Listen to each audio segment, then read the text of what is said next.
June 6, 1944. English Channel, off the coast of Normandy. The water is black, restless, and loud. It slaps against steel hulls and wooden planks with the dull, endless rhythm of something ancient and indifferent. Waves rise and fall like shoulders in the dark, and every time they crest, they catch a sliver of moonlight, just enough to show how far the shore still is. Inside a landing craft, men sit shoulder to shoulder in damp wool and webbing, their helmets knocked together by the motion. The air stinks of diesel fuel, cold metal, sweat, and cigarette smoke that no one is supposed to be lighting anymore. That a young infantryman, Private First Class Harold Hal Weaver, U.S. Army, keeps his hands wrapped around his rifle like it might float if he lets go. He's staring at nothing, because the moment he looks at the men beside him, he might see the fear on their faces and recognize it in his own. The craft jolts hard as it hits a wave, and somewhere behind them a destroyer fires. The sound doesn't echo out here. It punches the air, a rolling concussion that rattles teeth and shakes the spine. Hal flinches, then forces himself still. He's been told to expect the worst when the ramp drops. He's been told the sand will be mined, the water will be waist deep, the Germans will have machine guns set into concrete and steel, and that the first men off the boats will not make it.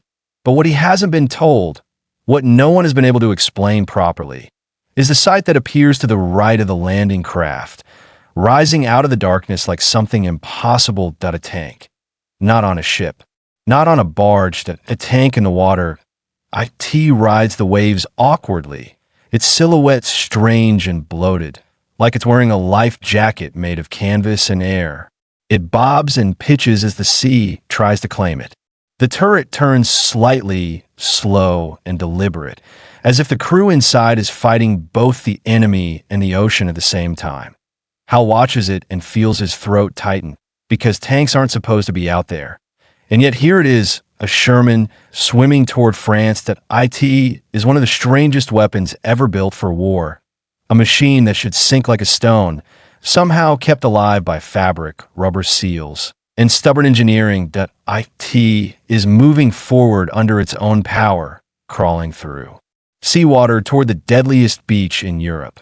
And it exists because one civilian, far from the sand and gunfire, refused to accept the limits of steel. Hours earlier, on the English coast, the same tank sat in a marshalling area behind dunes and hedgerows, surrounded by men who treated it with the kind of wary respect you might give an animal you don't fully trust. Sergeant Wally Pritchard, Royal Armored Corps, stood with his hands in his pockets, staring at the machine's canvas screen. The screen was folded down around the hull, like a collapsed fence. When raised, it would stand taller than a man, supported by a frame of metal tubing. Its purpose was brutally simple: create enough buoyancy to keep a 30-ton tank from sinking. Wally had been in tanks long enough to know that a single faulty gasket could drown you just as effectively as enemy fire. He looked over at his driver, Trooper Ian McKinnon, who was tightening straps with numb fingers. McKinnon muttered, "Still can't believe they want us to swim these bloody things." Wally didn't answer right away. He ran his eyes over the Sherman's hull, checking the ceiling points, the canvas skirt edges, the waterproofing around the engine deck, the exhaust trunking, the strange attachments that made the tank look less like a weapon and more like a machine designed by a mad inventor. Finally, he said, "They don't want us to swim. They want us to be there first." McKinnon glanced up. "First?" Wally nodded toward the distant sound of naval guns. "Infantry hits the sand with no armor, they die. Infantry hits the sand with a Sherman already firing, they might live." The words were flat, practical, but beneath them was the knowledge that this plan, this experiment, was either going to save thousands of lives or it was going to turn the channel into a graveyard of steel coffins. The idea that a tank could land with the first wave had haunted Allied planners for years. In 1942, the raid on Dieppe had shown exactly what happened when infantry tried to storm fortified beaches without immediate armored support. Men pinned down, cut apart, unable to breach seawalls and wired up. By the time the Allies began planning the invasion of Normandy, the question wasn't whether tanks were needed. The question was, How do you get them there fast enough? Landing craft could bring tanks in, but the timing was everything. If a tank arrived late, the first waves might already be slaughtered. If it arrived early, it might be destroyed before it could even unload. Someone needed to bend the rules of physics. Someone needed to make a tank that could arrive with the infantry, through the surf, under fire, moving, and that someone wasn't a general, he wasn't even British by birth, that he was an engineer with a mind that didn't accept the word impossible. His name was Nicholas Straussler. Straussler had the kind of background that seemed tailor-made for wartime invention. Born in Hungary, fascinated by machinery from an early age, and obsessed with solving practical problems using unconventional methods, that he was the type of man who looked at a battlefield and didn't just see weapons. He saw systems, ways to make machines do things they weren't designed to do. That he had been involved in British engineering circles before the war, and by the time Europe caught fire, he was already thinking about mobility, survivability, and how to get armored vehicles across obstacles that would normally stop them cold, rivers, marshes, water crossings, and then, eventually, the most dangerous water crossing of all, the English Channel. The core concept was brutally elegant that a tank sinks because it's too dense. To float, it needs displacement volume. You don't need to make it lighter. You need to make it bigger in the right way. The Straussler solution wasn't to bolt pontoons onto a tank like a boat.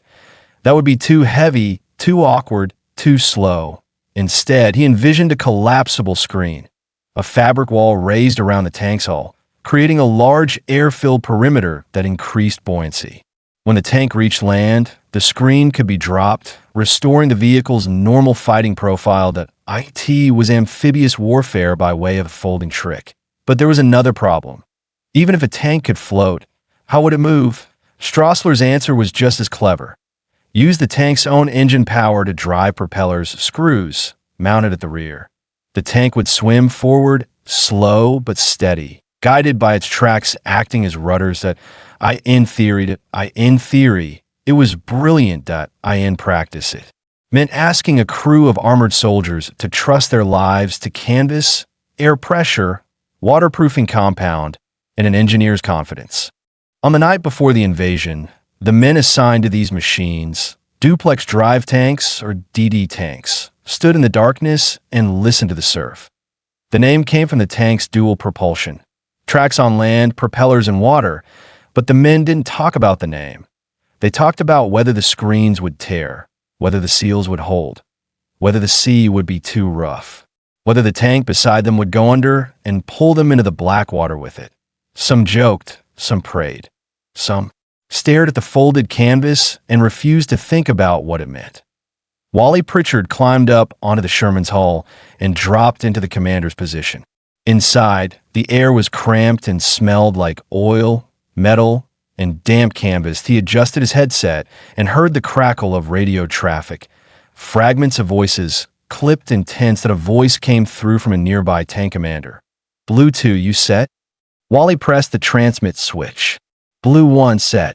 McKinnon's hands moved over the controls, rehearsing the motions like muscle memory could override feared in the dim interior light. The crew looked like ghosts trapped inside a steel box. Wally leaned down and spoke to them without the radio. Just human voice, close and firm. We do it clean. We do it steady. We don't panic if the sea comes over the screen. We keep the engine alive and we keep moving. He paused, then added the part he didn't want to say. If we stop, we sink. No one replied. They didn't need to. When the order came, it came without ceremony. The tank engines roared to life, one after another, a chorus of mechanical thunder muffled by the night air. The canvas screens were raised, pulled up by frames and inflated supports, transforming each Sherman into a strange, tall-sided craft. From a distance, they looked like armored boxes inside fabric walls, riding low, vulnerable, and wrong. The men guiding them toward the water felt the cold wind off the channel and the distant vibration of naval bombardment. Then the first tanks entered the surf. Water surged around their hulls, pressing against the canvas screens. The tanks hesitated for a heartbeat as buoyancy took over. Steel tried to decide whether it belonged to land or sea. Then, impossibly, they floated. McKinnon kept his hands steady, feeding power carefully. The propellers churned, sending froth behind them.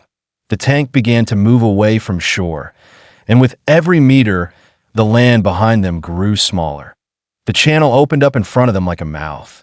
Wally stared ahead through the periscope, watching the dark water and the faint outlines of other Dday tanks moving in parallel lines. Some were too close. Some drifted. The sea didn't care about formation. He heard the radio again. Another commander, voice tight, rougher than the briefing, said. Wally didn't answer. He didn't want to waste breath. He could feel the tank's motion through his boots, an awkward rolling, like riding inside a barrel. And then, out of nowhere, a wave hit them hard. Water slapped over the top edge of the canvas screen and poured inward, splashing into the fighting compartment through seams that suddenly didn't feel as secure as they had on land. McKinnon cursed under his breath. Wally snapped, "Keep her straight." The tank shuddered but held course, for now. But as the sea grew rougher, the line between amphibious vehicle and sinking coffin became dangerously thin, and somewhere ahead, still unseen in the darkness, the coast of France waited with machine guns, mines, and concrete. The Dday tanks were not just racing the enemy. They were racing the ocean. Hal Weaver, still inside his landing craft, watches one of the swimming Shermans disappear briefly behind a swell. For a moment, it's gone. His heart lurches. Then it rises again, coughing seawater off its canvas edge. Still moving forward, he hears someone behind him whisper, almost reverently, "Jesus, it's actually working." Hal doesn't know who designed it. He doesn't know the name Nicholas Straussler. He doesn't know the countless test runs, the arguments, the doubts, the quiet nights in workshops where engineers fought with valves and fabric and buoyancy math. All Hal knows is that somewhere out there, a tank is swimming toward hell. And if it makes it to the beach, it might mean the difference between life and death for the man about to run into gunfire. The landing craft shudders again as it pushes forward. The naval guns keep firing. The channel keeps roaring.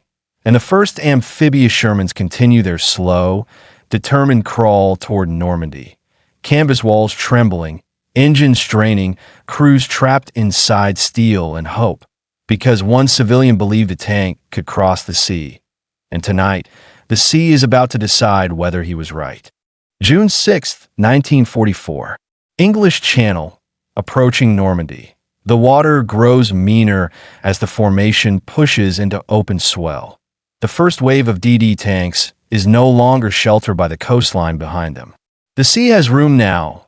Room to build height, room to slap down hard, room to shove a floating tank sideways like a toy. Inside Sergeant Wally Pritchard's Sherman, the sound is constant. Engine roar, propeller vibration, the creak of the raised canvas screen as it flexes under pressure. Every few seconds, there's the wet smack of water hitting fabric, then the rattle of spray against metal. McKinnon's knuckles are white on the controls. Wally watches through the periscope, seeing nothing but black water and occasional silhouettes. Other Shermans bobbing like ungainly rafts. Their canvas screens rise above the surface, making them visible, tall, and vulnerable. But a burst of tracer fire suddenly arcs in the distance. Thin orange lines stitching the darkness from the French coast. Not aimed yet. Not precise, but it's there. The beach is awake. Wally's radio crackles. Blue 1. Blue 1. This is Blue 4. We're taking water, screens. The transmission dissolves into static, then returns as a broken gasp. We're low. Engine. A second later, silence. Wally doesn't have to imagine what that silence means. That he's seen tanks burn. He's seen men bail out into fire. But drowning is different. Drowning is quiet. Drowning is a tank slowly lowering itself beneath the sea until the canvas collapses, the air pockets vanish, and the ocean climbs into the crew compartment like a patient executioner. McKinnon looks up, eyes wide. "Sarge." Blue 4. Wally cuts him off. "Keep your line. Keep moving." He doesn't say the rest out loud. If you look back, you'll start thinking about it. And if you start thinking, you'll hesitate. And if you hesitate, the tank lurches again as a wave hits them broadside. The canvas screen bows inward. Water spills over the top edge in a heavy sheet, slamming into the turret roof and spilling down through seams. The interior fills with the sound of water, sloshing, running, finding cracks. The gunner trooper Jock Fraser spits out a curse. She's coming in. Wally's eyes flick to the bilge pump indicator. It's working. For now. But the sea isn't a puddle. The sea is a weight. And every gallon inside the tank is another step toward the bottom. To understand why this madness exists. Why men are trusting their lives to canvas wall and a pump. You have to go back years earlier, far from Normandy, far from the surf. Back to a time when the idea of a swimming tank sounded like a punchline. 1941. Southern England. A test range near the coast. A wind cuts across the water, carrying the smell of salt and engine oil. The war is already swallowing Europe, and Britain is still learning, still adapting, still improvising. On the shoreline stands a man who looks out of place among the uniforms. He wears civilian clothes beneath a heavy coat, his hair combed back, his posture stiff with concentration. He has the focused, restless energy of someone who sees problems as personal insults. Nicholas Straussler watches as a tank rolls forward, slow, grinding, inevitable, toward the water. Officers stand nearby, arms folded, faces guarded. They're used to weapons that behave predictably. Guns fire, shells explode, tanks drive. This is something else. This is asking a tank to become a boat. A Royal Engineers officer, Captain Douglas Menzies, leans towards Straussler and speaks in a voice carefully balanced between curiosity and skepticism. You're telling me that canvas will hold a tank afloat? Straussler doesn't look at him. His eyes are on the machine. It is not the canvas alone, he says, accent thick, precise. It is the volume it creates. Displacement. The tank does not become lighter. The sea simply carries it, if we give the sea enough space to push back. Menzies snorts softly. And if it tears, then the tank sinks. Straussler answers without hesitation. There's no drama in his voice. No salesmanship. Just truth. He turns his head slightly, finally meeting Menzies' eyes. That is why it must not tear. The tank reaches the waterline and keeps going. The screen, raised around the hull, stands tall, supported by metal frames. It looks fragile compared to the steel body inside it, like an umbrella wrapped around a cannon. As the tank enters the water, it slows, the tracks churning uselessly for a moment as buoyancy begins to fight gravity. Then it floats, not gracefully, not smoothly, but it floats that a ripple of murmurs passes through the watching officers. A few steps closer to the shoreline, drawn by the impossible sight, Straussler's jaw tightens, not in pride, but in calculation. He's already thinking about the next problem. Because floating isn't enough. That a floating tank that can't steer is just a drifting target. His signal. The driver increases power. The propellers at the rear begin to churn, frothing the water into white turbulence. The tank starts to move forward, nose slightly raised, screen trembling with every wave. It's slow, but it's moving. Menzies watches, expression shifting from skepticism to something else, something reluctant. What do you call it? He asks. Straussler hesitates for a moment, then says, Duplex Drive.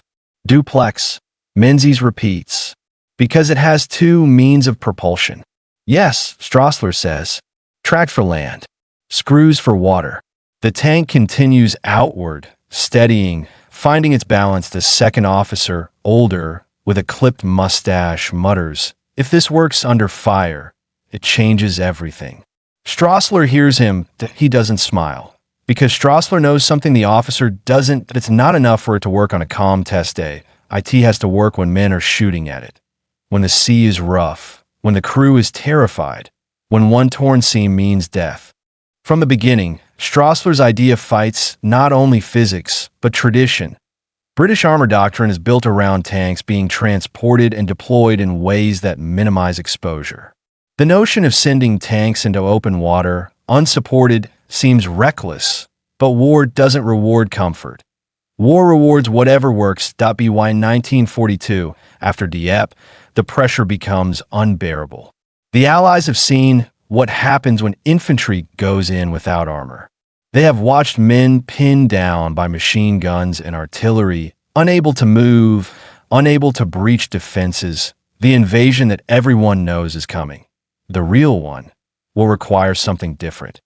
And so the British begin experimenting seriously with funnies, specialized armored vehicles designed to solve specific problems. Mine-clearing tanks, bridge layers, flamethrowers, and tanks with strange devices bolted onto them like mechanical nightmares. The Duplex Drive system becomes one of the most daring of them all, because it doesn't just solve a tactical problem. IT solves a timing problem. That IT answers the question that haunts every invasion planner. How do you put a tank on the beach at the exact moment the first infantryman steps into the surf? 1943. Britain, training grounds and coastal trials. Crews learn the Dday tanks the way sailors learn a ship, through repetition, through fear, through hard lessons that leave bruises. They practice raising the screens, lowering them, sealing hatches, checking valves. They learn the sound of a pump working properly. They learn the sound of a pump failing. They learn how quickly water can rise inside a steel box.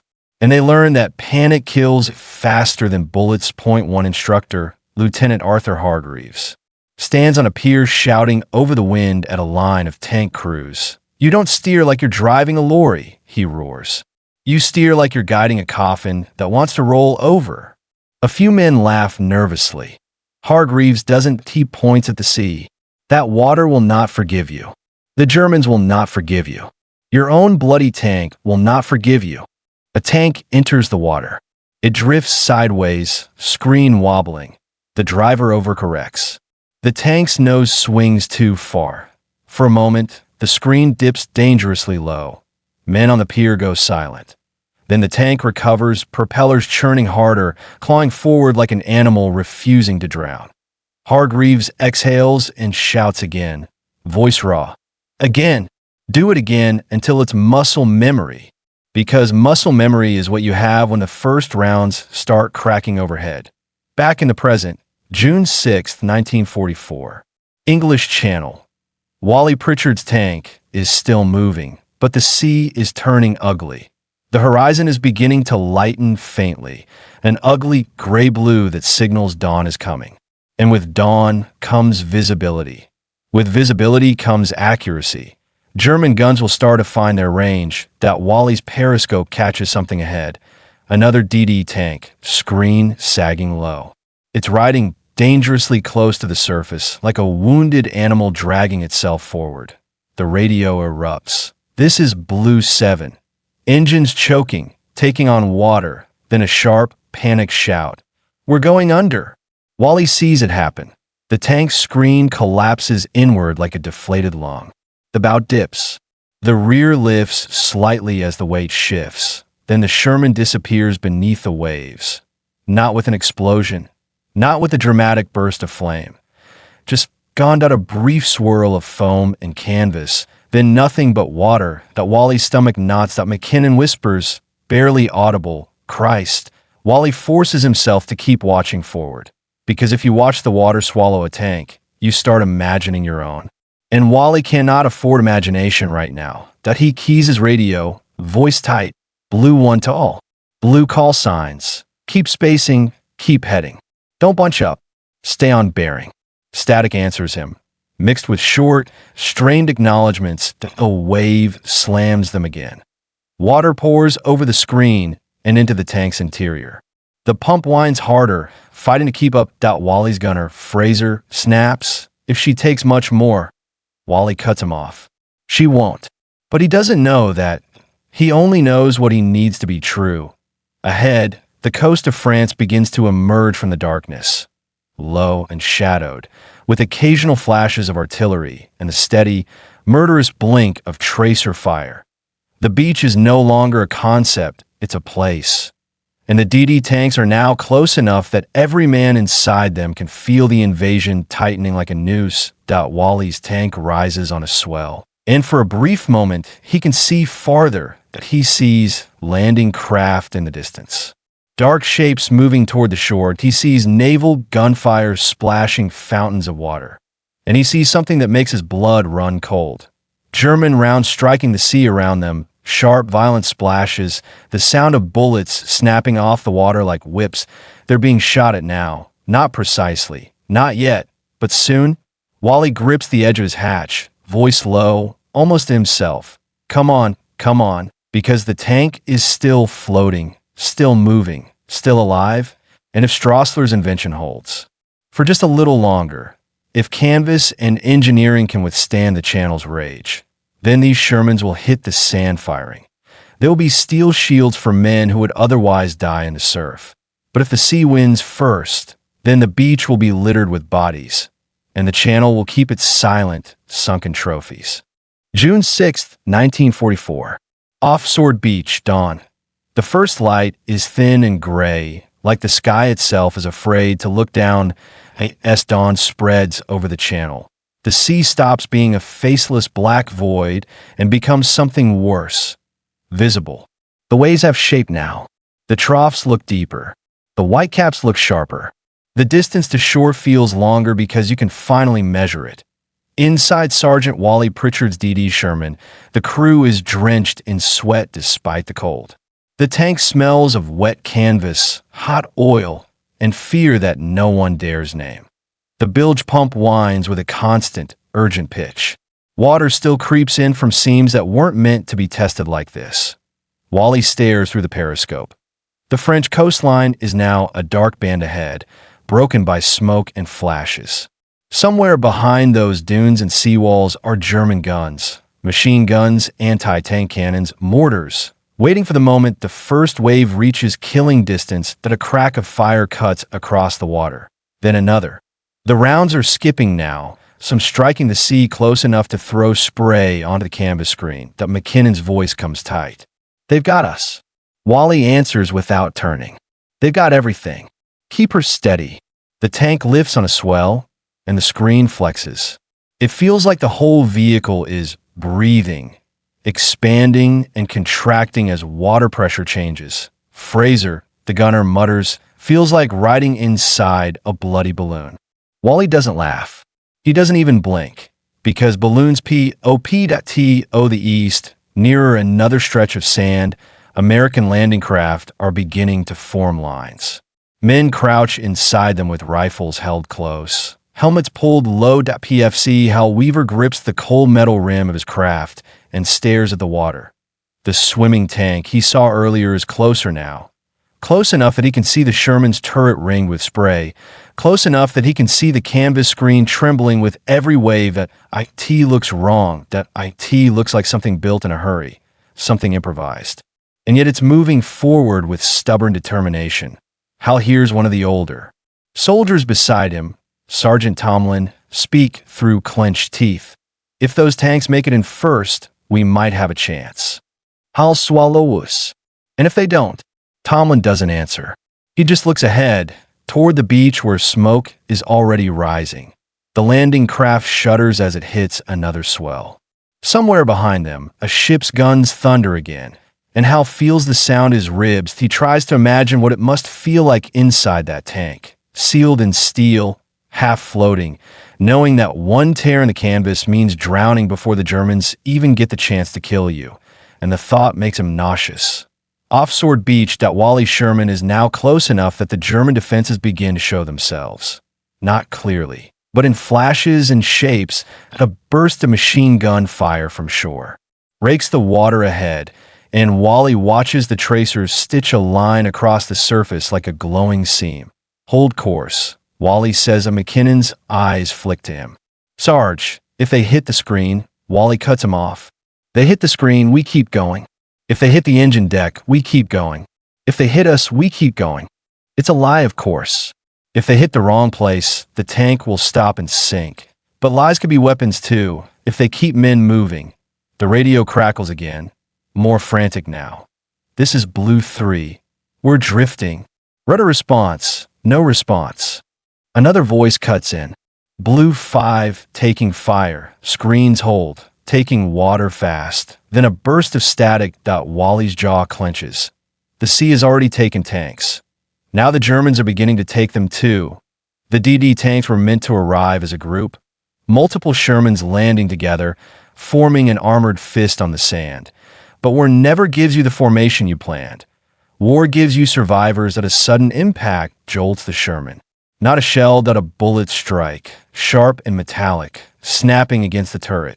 Then another, Fraser, flinches. They're hitting us. Wally's voice stays level. Button up. Stay calm. McKinnon hunches lower over the controls, as if making himself smaller will help. The tank continues forward, propellers churning, screen shaking. Wally watches the beach grow closer, and he realizes the cruel truth. If they make it ashore, they still have to climb out of the water, through surf and sand, on a mine ground, under direct fire. The swimming part was only the first nightmare.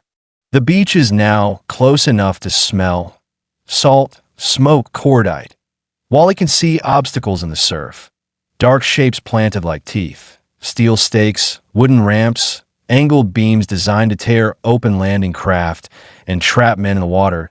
He can also see bodies, some floating, some face down, some moving, crawling, trying to find cover where there is none. The sight hits him like a physical blow, because it means the infantry has already begun dying, and the tanks are not yet there. Almost, Wally mutters, more prayer than statement. The Sherman rises on another swell, and the canvas screen dips low on the far side. Water pours over the top again, heavier this time. The bilge pump screams. McKinnon's voice cracks. We're taking too much. Wally slams a fist against the inside of the hatch. Keep power on. Don't you dare ease off. McKinnon forces the throttle forward. The engine responds with a strained roar, and the propellers bite harder into the sea. The tank surges forward. For a moment, it feels like victory. Then the next wave hits. The Sherman lurches violently, and the canvas screen shudders as if something is torn. Wally's eyes flick down. He sees water streaming in faster now, a cold rush along the floor plates. Fraser swears. We got a leak. Wally's heart hammers, but his voice stays steady. Find it. Fraser scrambles, shining a small lamp down into the cramped interior. The water is coming in near the lower seam, where the screen meets the hull at a small tear. Not big enough to kill them instantly, big enough to kill them eventually. McKinnon's breathing becomes ragged. Sarge, Wally leans down, face inches from his drivers. We hit the sand in under 2 minutes. You understand me? 2 minutes, and you could drive like a tank again. McKinnon nods, eyes wide. Wally straightens, swallowing hard, because he isn't sure they have 2 minutes. On another approach lane, farther west, American Dday Shermans are fighting their own battle with the sea. Some were launched too far out. Some were hit by rougher water than expected. Some sank before they could even reach the surf line. The ocean doesn't care what flag is painted on your hull. IT takes what it takes. In one landing craft. Hal Weaver watches in horror as a Dday tank ahead suddenly tilts. Its screen sagging, water pouring over it like a breaking dam. The tank's turret disappears first, swallowed by foam. For a second, Hal sees the commander's hatch still above water, like the last breath of a drowning man. Then it's gone. Hal's mouth opens, but no sound comes. Out. Sergeant Tomlin grips his shoulder hard. Don't look at it. Don't you look at it. Hal forces his eyes forward, but the image is burned into him. A tank, vanishing like a stone. If steel can disappear that easily, what chance do men have? Sword Beach, surf line. Wally Sherman hits shallower water. The motion changes instantly. The tank stops rolling like a boat and begins to feel the bottom. Tracks scraping sand, the hull shuddering as it transitions from floating to crawling. McKinnon's face twists with relief. We're touching. Wally snaps. Keep going. Don't stop. The tank lurches forward, tracks finally biting into something solid. The canvas screen still stands, but now it's less important. The sea can't swallow them as easily here. A shell explodes nearby, throwing up a geyser of sand and water that slams into the screen. The impact makes the whole tank rock. Fraser grips the gun controls. We can fire? Wally's eyes sweep the beach. He sees a German position. Concrete, low, half hidden behind obstacles. Muzzle flashes flickering like angry eyes. Yes, Wally says. Fire. Fraser traverses the turret. The Sherman's main gun barks, the recoil slamming through the tank like a hammer. The shell streaks into the beach defenses and detonates in a violent burst of smoke and debris. Wally feels something he hasn't felt in hours. Not relief, not safety, but purpose. The tank is doing what it was meant to do, that it's not just surviving, it's fighting. The screen is still up, towering around the hull like a fragile wall, making the tank easier to see and easier to hit. Wally knows they have to drop it, but dropping. It means exposing the tank's full profile and committing to the fight on land. He keys the intercom. Prepare to drop screen. McKinnon's hands move fast, reaching for the release mechanism. Outside, bullets crack against the canvas, punching small holes that spray water inward. The screen shivers, but it holds. Fraser fires again. Another bunker takes a hit, smoke pouring out. Wally's voice rises over the chaos. Drop it now.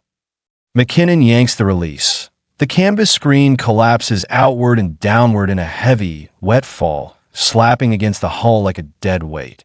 Instantly, the tank feels different, lower, more stable, more real, and no longer a boat. Now it is what it was always meant to be, a weapon.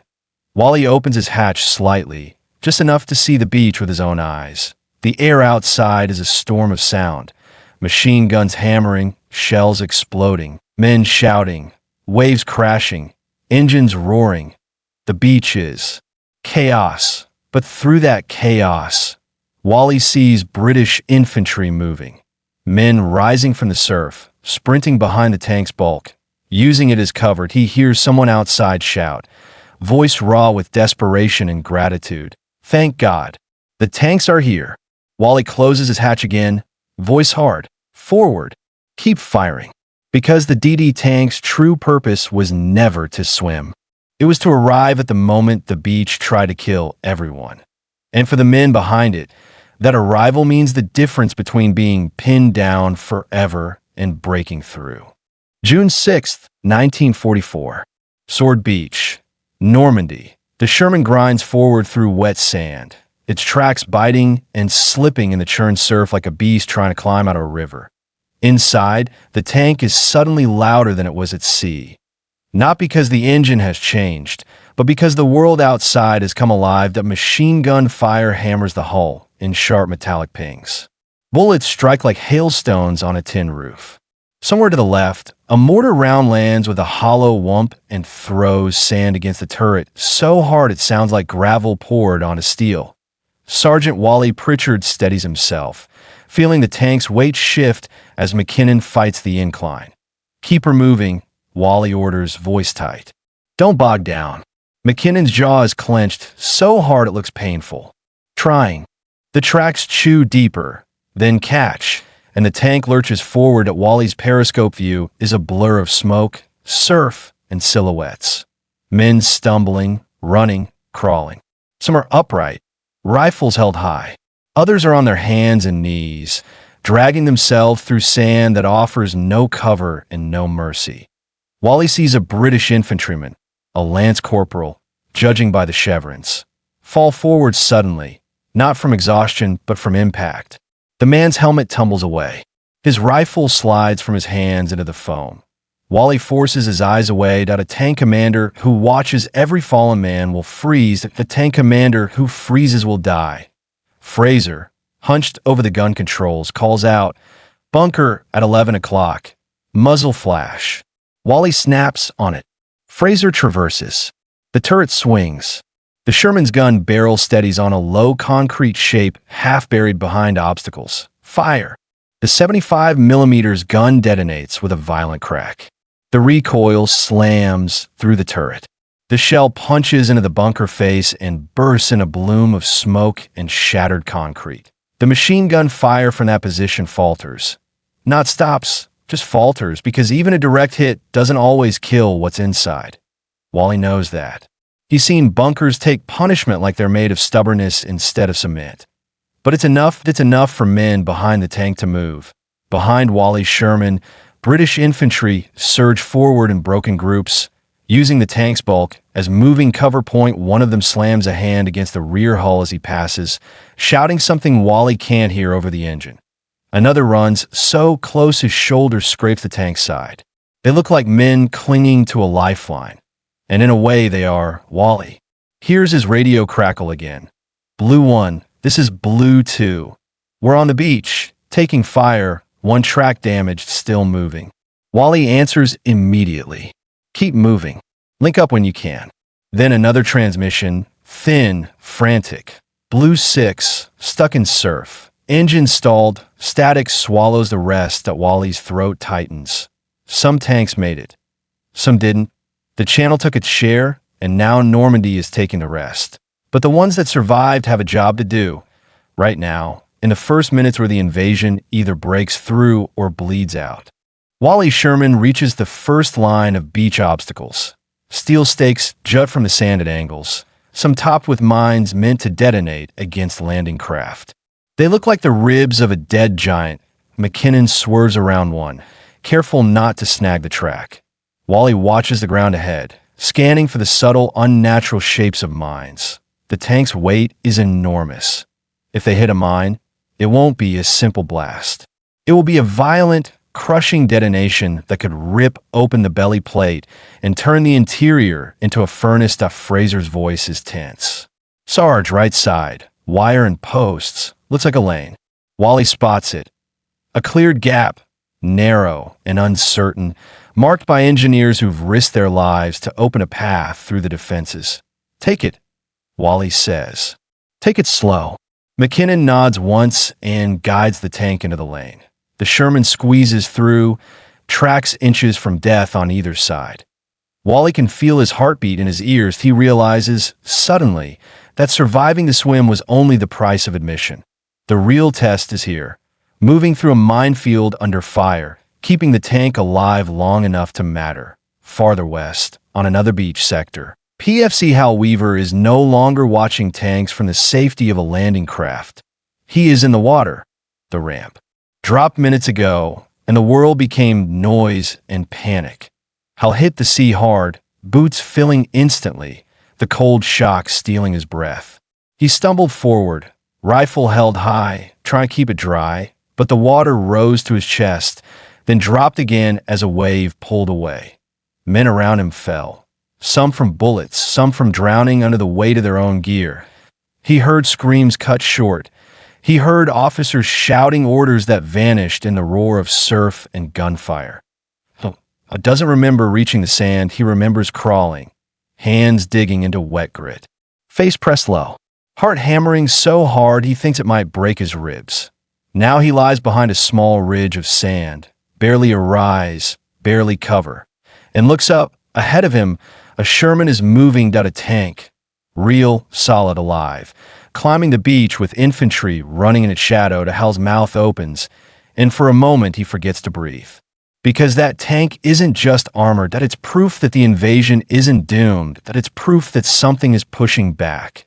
Sergeant Tomlin appears beside him, face smeared with sand and water, eyes wild. Move. Tomlin shouts, stay with the tank. Hal nods and scrambles forward, legs trembling, following the steel monster as if it's the only safe thing left on Earth. Sword Beach.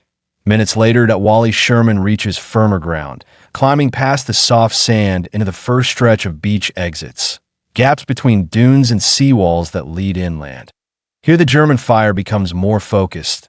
They aren't just spraying the beach anymore, that they're aiming at a sharp crack. Different from small arms, splits the air. Wally's instinct scream, anti-tank. He shouts. A shell slams into the sand nearby, erupting in a violent explosion that throws dirt and smoke over the tank. The shockwave punches the hull. McKinnon flinches, nearly jerking the controls too hard. Wally grabs the rim of his hatch, steadying himself. Keep going.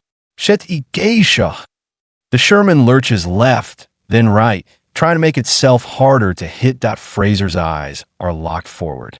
Where is it? Wally scans through the periscope. Then he sees it, low and concealed, an anti-tank gun positioned near the edge of a hedgerow, barrel flashing that a German pack gun, dug in, camouflaged. Gun at 2 o'clock. Wally shouts. Fraser swings the turret. The Sherman's gun aligns. The German gun fires again. This time the shell strikes the Sherman side armor with a brutal clang. Sparks, a sharp jolt, the sound of metal screaming. Inside, the impact feels like being hit by a train. McKinnon yells, "Hit!" Wally's heart stops for half a beat. Then he realizes the tank is still moving. The armor held, barely. Wally roars, "Return fire!" Fraser fires. The shell hits near the pack gun's position, throwing up earth and smoke. The gun disappears behind debris. But Wally knows that doesn't mean it's dead. That he orders, "Fire again." Fraser loads and fires a second round. This time the explosion is sharper, closer to the gun's silhouette.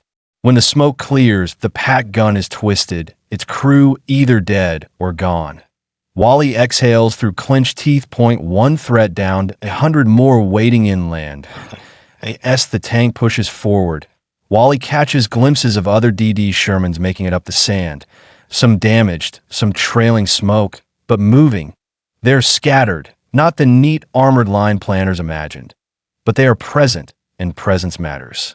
Because every tank that reaches the beach becomes a moving shield, a battering ram, a morale weapon.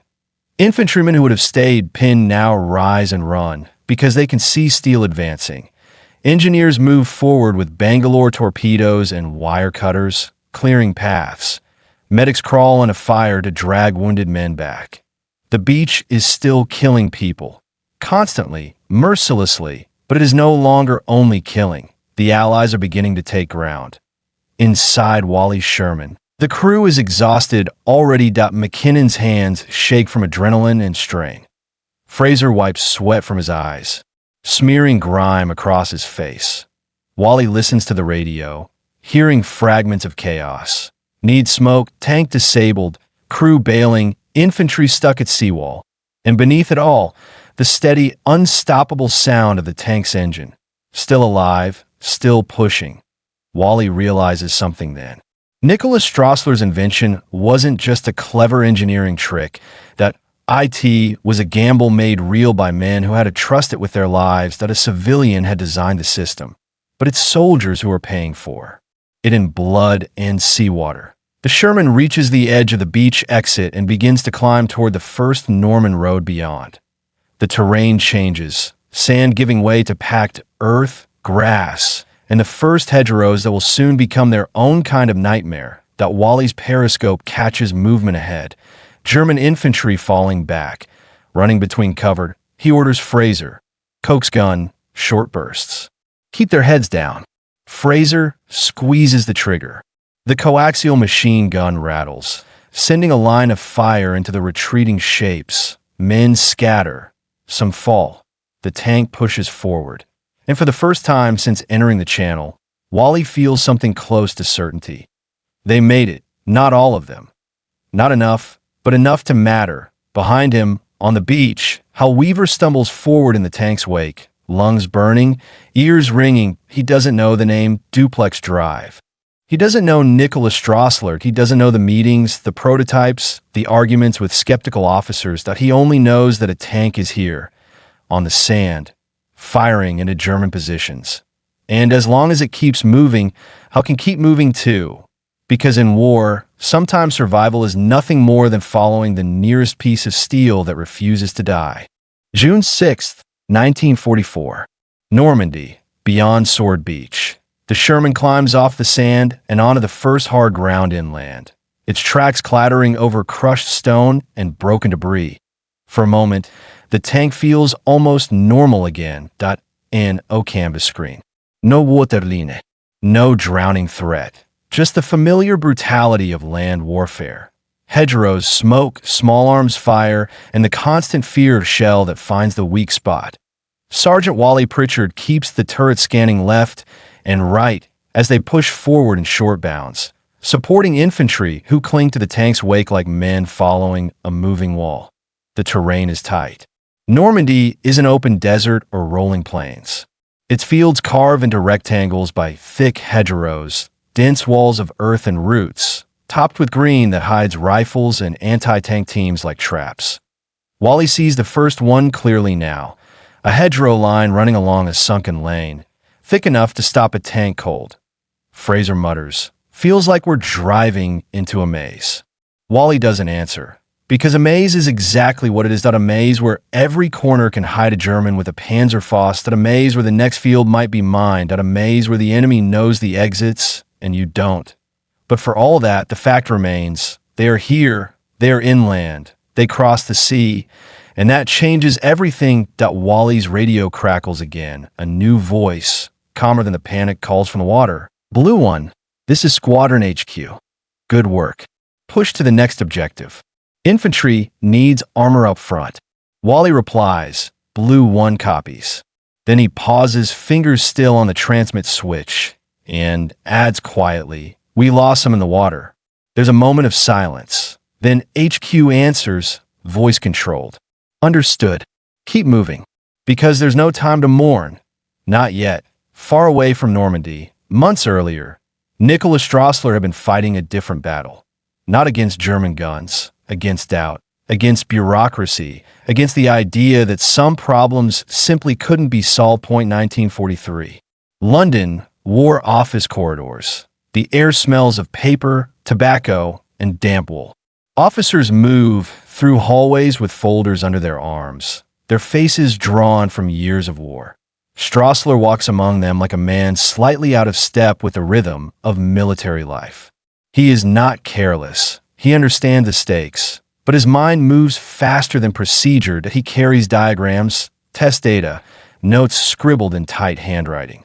He has learned, painfully, that invention isn't just building something, that it's convincing people to trust it. Inside a briefing room, he faces a small group of senior officers. Among them is a man with a sharp gaze and an impatience that radiates off him like heat. Major General Percy Hobart, the armored commander whose name has become synonymous with strange, specialized tanks. Hobart listens without interruption as Straussler explains improvements. Better sealing methods, stronger frame supports for the canvas screen, refinements to the propeller drive. When Straussler finishes, the room is quiet. Then one officer, Royal Navy liaison, leans back and says bluntly, "You're still asking us to put tanks into the sea." Straussler's eyes narrow slightly. "Yes, and you're still relying on canvas." Straussler doesn't flinch. Canvas is not weakness if it is properly designed. The officer scoffs. "Canvas tears." Straussler's voice becomes sharper. "Steel also tears. Unter Artillerie, unter Bombs. Yet you still go to war in steel." Hobart finally speaks, cutting through the tension. "Enough. What matters is this. Will it get tanks onto the beach with the first wave?" Straussler answers immediately. "If launched at the correct distance, yes." Hobart's eyes lock on him. "If." Straussler takes a breath. "The sea is a variable, but we can train crews. We can choose launch points. We can reduce risk." Another officer murmurs, "Reduce risk of drowning in a tank." Straussler's jaw tightens. He doesn't deny it, that he can't, because the truth is brutal. Every amphibious tank is a calculated risk, and every risk has a cost. Hobart leans forward, elbows on the table. "I don't need perfect," he says. "I need something that works better than sending infantry onto a beach with nothing but rifles and prayer." Straussler nods once. He understands that kind of arithmetic. War isn't about safe options, it's about choosing which horror you can survive. Straussler's Duplex Drive system isn't the first attempt at amphibious armor. Others had tried floats, pontoons, bulky attachments that made tanks slow and awkward. But Straussler's design has one advantage that matters above all: speed of transition that a Dday Sherman can swim in. Then drop its screen, then fight. No cranes. No unloading vilas. No waiting for a ramp. It's an armored shock to the beach defenses, exactly when shock is needed most. But the system has weaknesses too, and Straussler knows them better than anyone. The canvas screen can be punctured. Rough seas can swamp it. that if a tank is launched too far out, it spends too long exposed to waves, that if a crew panics and turns too sharply, the screen can dip, water can flood over, and the tank can lose buoyancy. In meetings, Straussler is blunt about it. Not because he is careless, because he refuses to lie to the men who will bet their lives on his design. Spring 1944. Britain. Final training. Crews practice in cold water again and again, until the motion becomes familiar. Wally Pritchard had been one of those crews. He remembers the first time he watched a Dday tank sink in training. How quickly it happened. How the crew scrambled out soaked and coughing. How the tank vanished beneath the surface like a myth being disproven. Afterward, standing on the shore, Wally had overheard an instructor mutter, "Straussler's clever, but clever doesn't stop the sea." Wally hadn't replied then. But the word stuck, because cleverness is exactly what war demands, and sometimes cleverness is all you have. Back in Normandy, Wally's Sherman pushes along a narrow lane bordered by hedgerows. The infantry around them moves in bursts, run, drop, crawl, run again, always using the tank as an anchor point. Hal Weaver, farther west, is doing the same thing in his sector, following armor when it appears, clinging to it like gravity. Because when a tank is present, men believe. They can move. When it's absent, men stay pinned and die. Wally hears the crack of a rifle shot. Then another, sharp and close, that at the German sniper, somewhere in the hedgerow. Fraser swings the coaxial gun and fires a burst into the greenery. Leaves explode. Dirt sprays. The firing stops, but Wally knows it's temporary. The hedgerows are full of eyes, and beyond them, German anti-tank teams are waiting that a sudden shout comes from outside. British infantry calling something urgently. Wally cracks his hatch again, just enough to hear the lieutenant, face streaked with sweat and sand, points ahead. Anti-tank gun. Field corner. Wally snaps his hatch shut and barks into the intercom. Fraser. Gun front. Mekinon. Halt. Angle armor. The Sherman stops abruptly, then pivots slightly to present its thicker frontal plate toward the threat. Fraser traverses. Through the periscope, Wally sees the German gun. Low, hidden behind a hedgerow break, barrel aimed straight at them. It fires. The shell hits the Sherman's glacis with a brutal clang, sparks flying. The impact shakes the tank, but the armor holds. Wally doesn't wait. Fire. Fraser's 75mm round slams into the gun position. The blast is violent, throwing earth and bodies into the air. The German gun disappears. The infantry cheers, briefly, wildly, then immediately ducks again as machine gun fire erupts from somewhere else. Because Normandy is layered defense. Kill one threat. And another appears that Wally's crew is breathing hard now. Not from exertion, but from constant adrenaline. That McKinnon wipes his face with the back of his hand, leaving a smear of grime. Fraser mutters, "I'd take the bloody sea again over this." Wally answers, voice grim. See, he doesn't shoot back.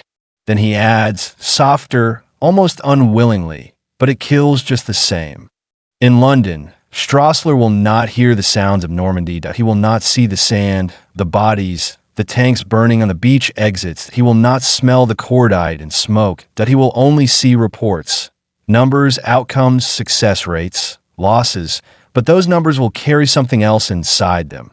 Proof that a civilian's design did what it was meant to do, that at least some tanks arrived early enough to matter, that the first waves were not alone, and that in war, the line between brilliance and catastrophe is often measured in inches of canvas and minutes of time. Wally's Sherman continues forward, deeper into the hedgerow country, the fight tightening around them. The beach is behind now. The sea is behind. But the invention that brought them here still hangs over the day like a ghost, because every surviving infantryman knows that somewhere out in the channel, tanks sank, and somewhere in those sunken tanks, men never got the chance to fire a shot. Wally steadies himself and looks. Ahead, the next hedgerow is waiting, the next field, the next ambush, and the war is far from over. June 6th, 1944. Normandy. Late morning. The beachhead is expanding by meters, then by hundreds of meters, slow, grinding progress measured in blood and engine hours. But the fighting inland doesn't feel like victory.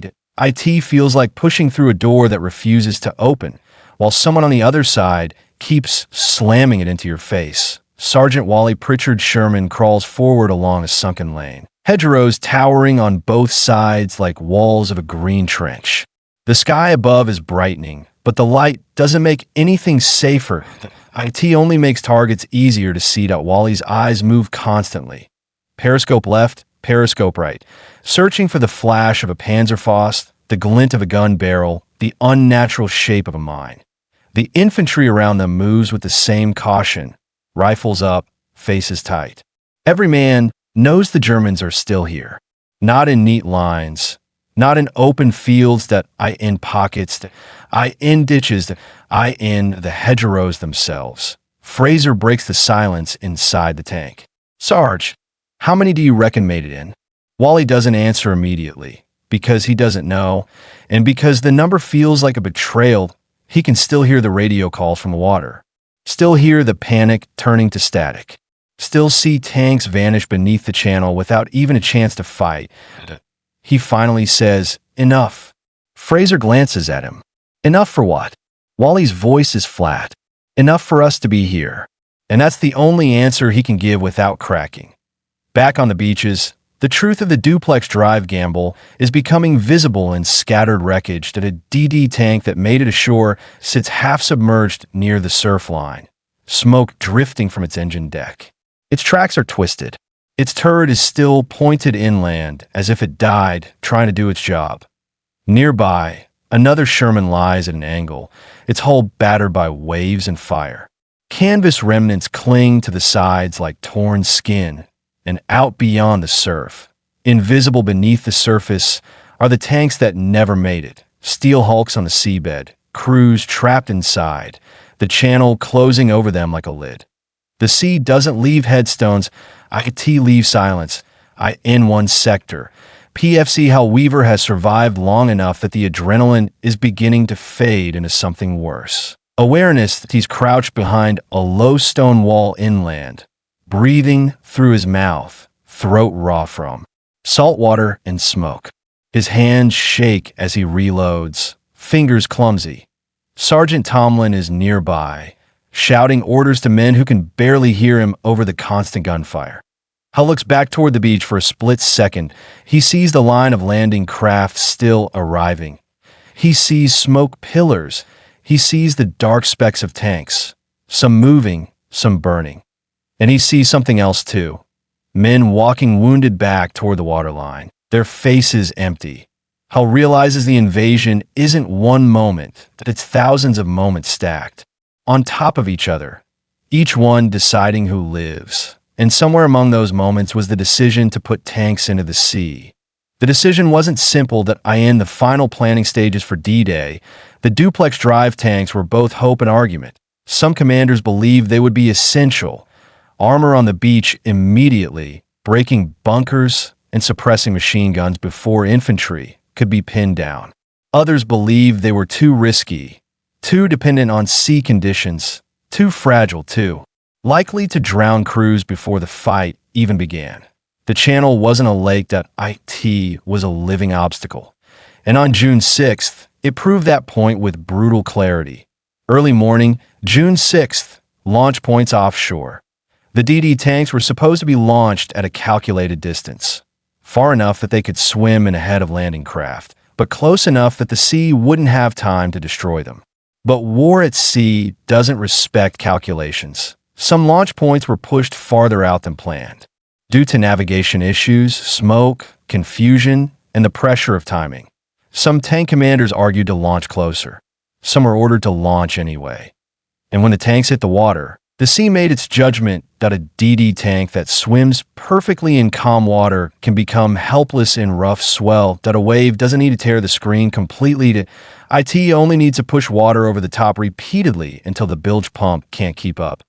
Then the tank grows heavier, lower, slower, and finally, it tips into the deep.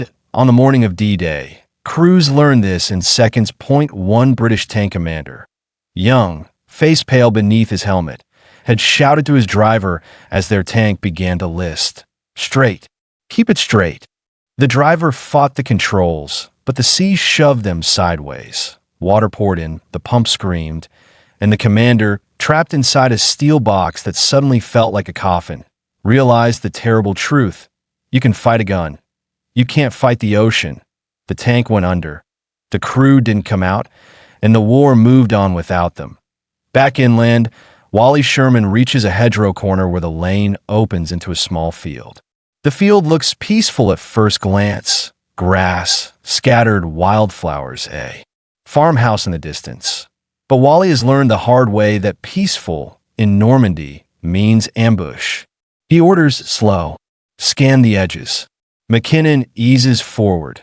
Fraser swings the turret, Coke's gun ready.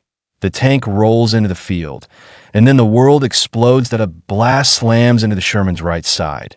Not from a gun, but from close range. A shaped charge impact, violent and sharp. The tank jolts, the interior filling with sparks and smoke for a split second. Fraser screams, "Panzerfaust!" McKinnon shouts, "Hit again!" Wally's mind snaps in a clarity that a German infantryman with a Panzerfaust had been hiding close, waiting for the tank to expose its flank. Wally barks, "Reverse! Reverse!" McKinnon throws the tank backward. The Sherman lurches, tracks clawing at earth. Outside, British infantry open fire into the hedgerow line, bullets ripping leaves apart. Wally swings the turret hard, searching for the attacker. He catches a glimpse. Just a flash of movement, a helmet, a man darting back into cover. "Fraser, hedge line, right?" Wally shouts. Fraser fires the coaxial gun in a long burst. The hedge erupts with shredded greenery and dirt that a scream carries faintly through the engine noise. Then silence. Wally exhales, chest tight. The shaped charge didn't penetrate fully. If it had, the crew would be dead already. But it left damage. A dent. A crack in armor plating. A reminder that the tank is not invincible. Not on land. Not at sea. Wally keys the radio. Blue 1. Panzerfaust contact. Field edge. We're still operational. HQ responds. Copy. Keep pushing. Infantry needs you. Wally's mouth twists. Infantry needs you. It's the simplest sentence in war, and it carries the heaviest weight. Because it means keep risking your crew so others can move. And that is exactly what the Dday tanks were meant for from the start. Not glory. Not spectacle. A job that kills people. Hal Weaver, in his own sector, is moving forward again with his platoon that they've reached a hedgerow line, and now the fight becomes close and intimate. Rifle fire at short range, grenades tossed over earth. Walls, men shouting and cursing in the thick green air. Hal hears a tank somewhere nearby. Engine rumbling, machine gun rattling. He can't see it, but he can feel its presence like thunder behind a hill. He thinks about the men inside. He thinks about the ones who never made it out of the sea.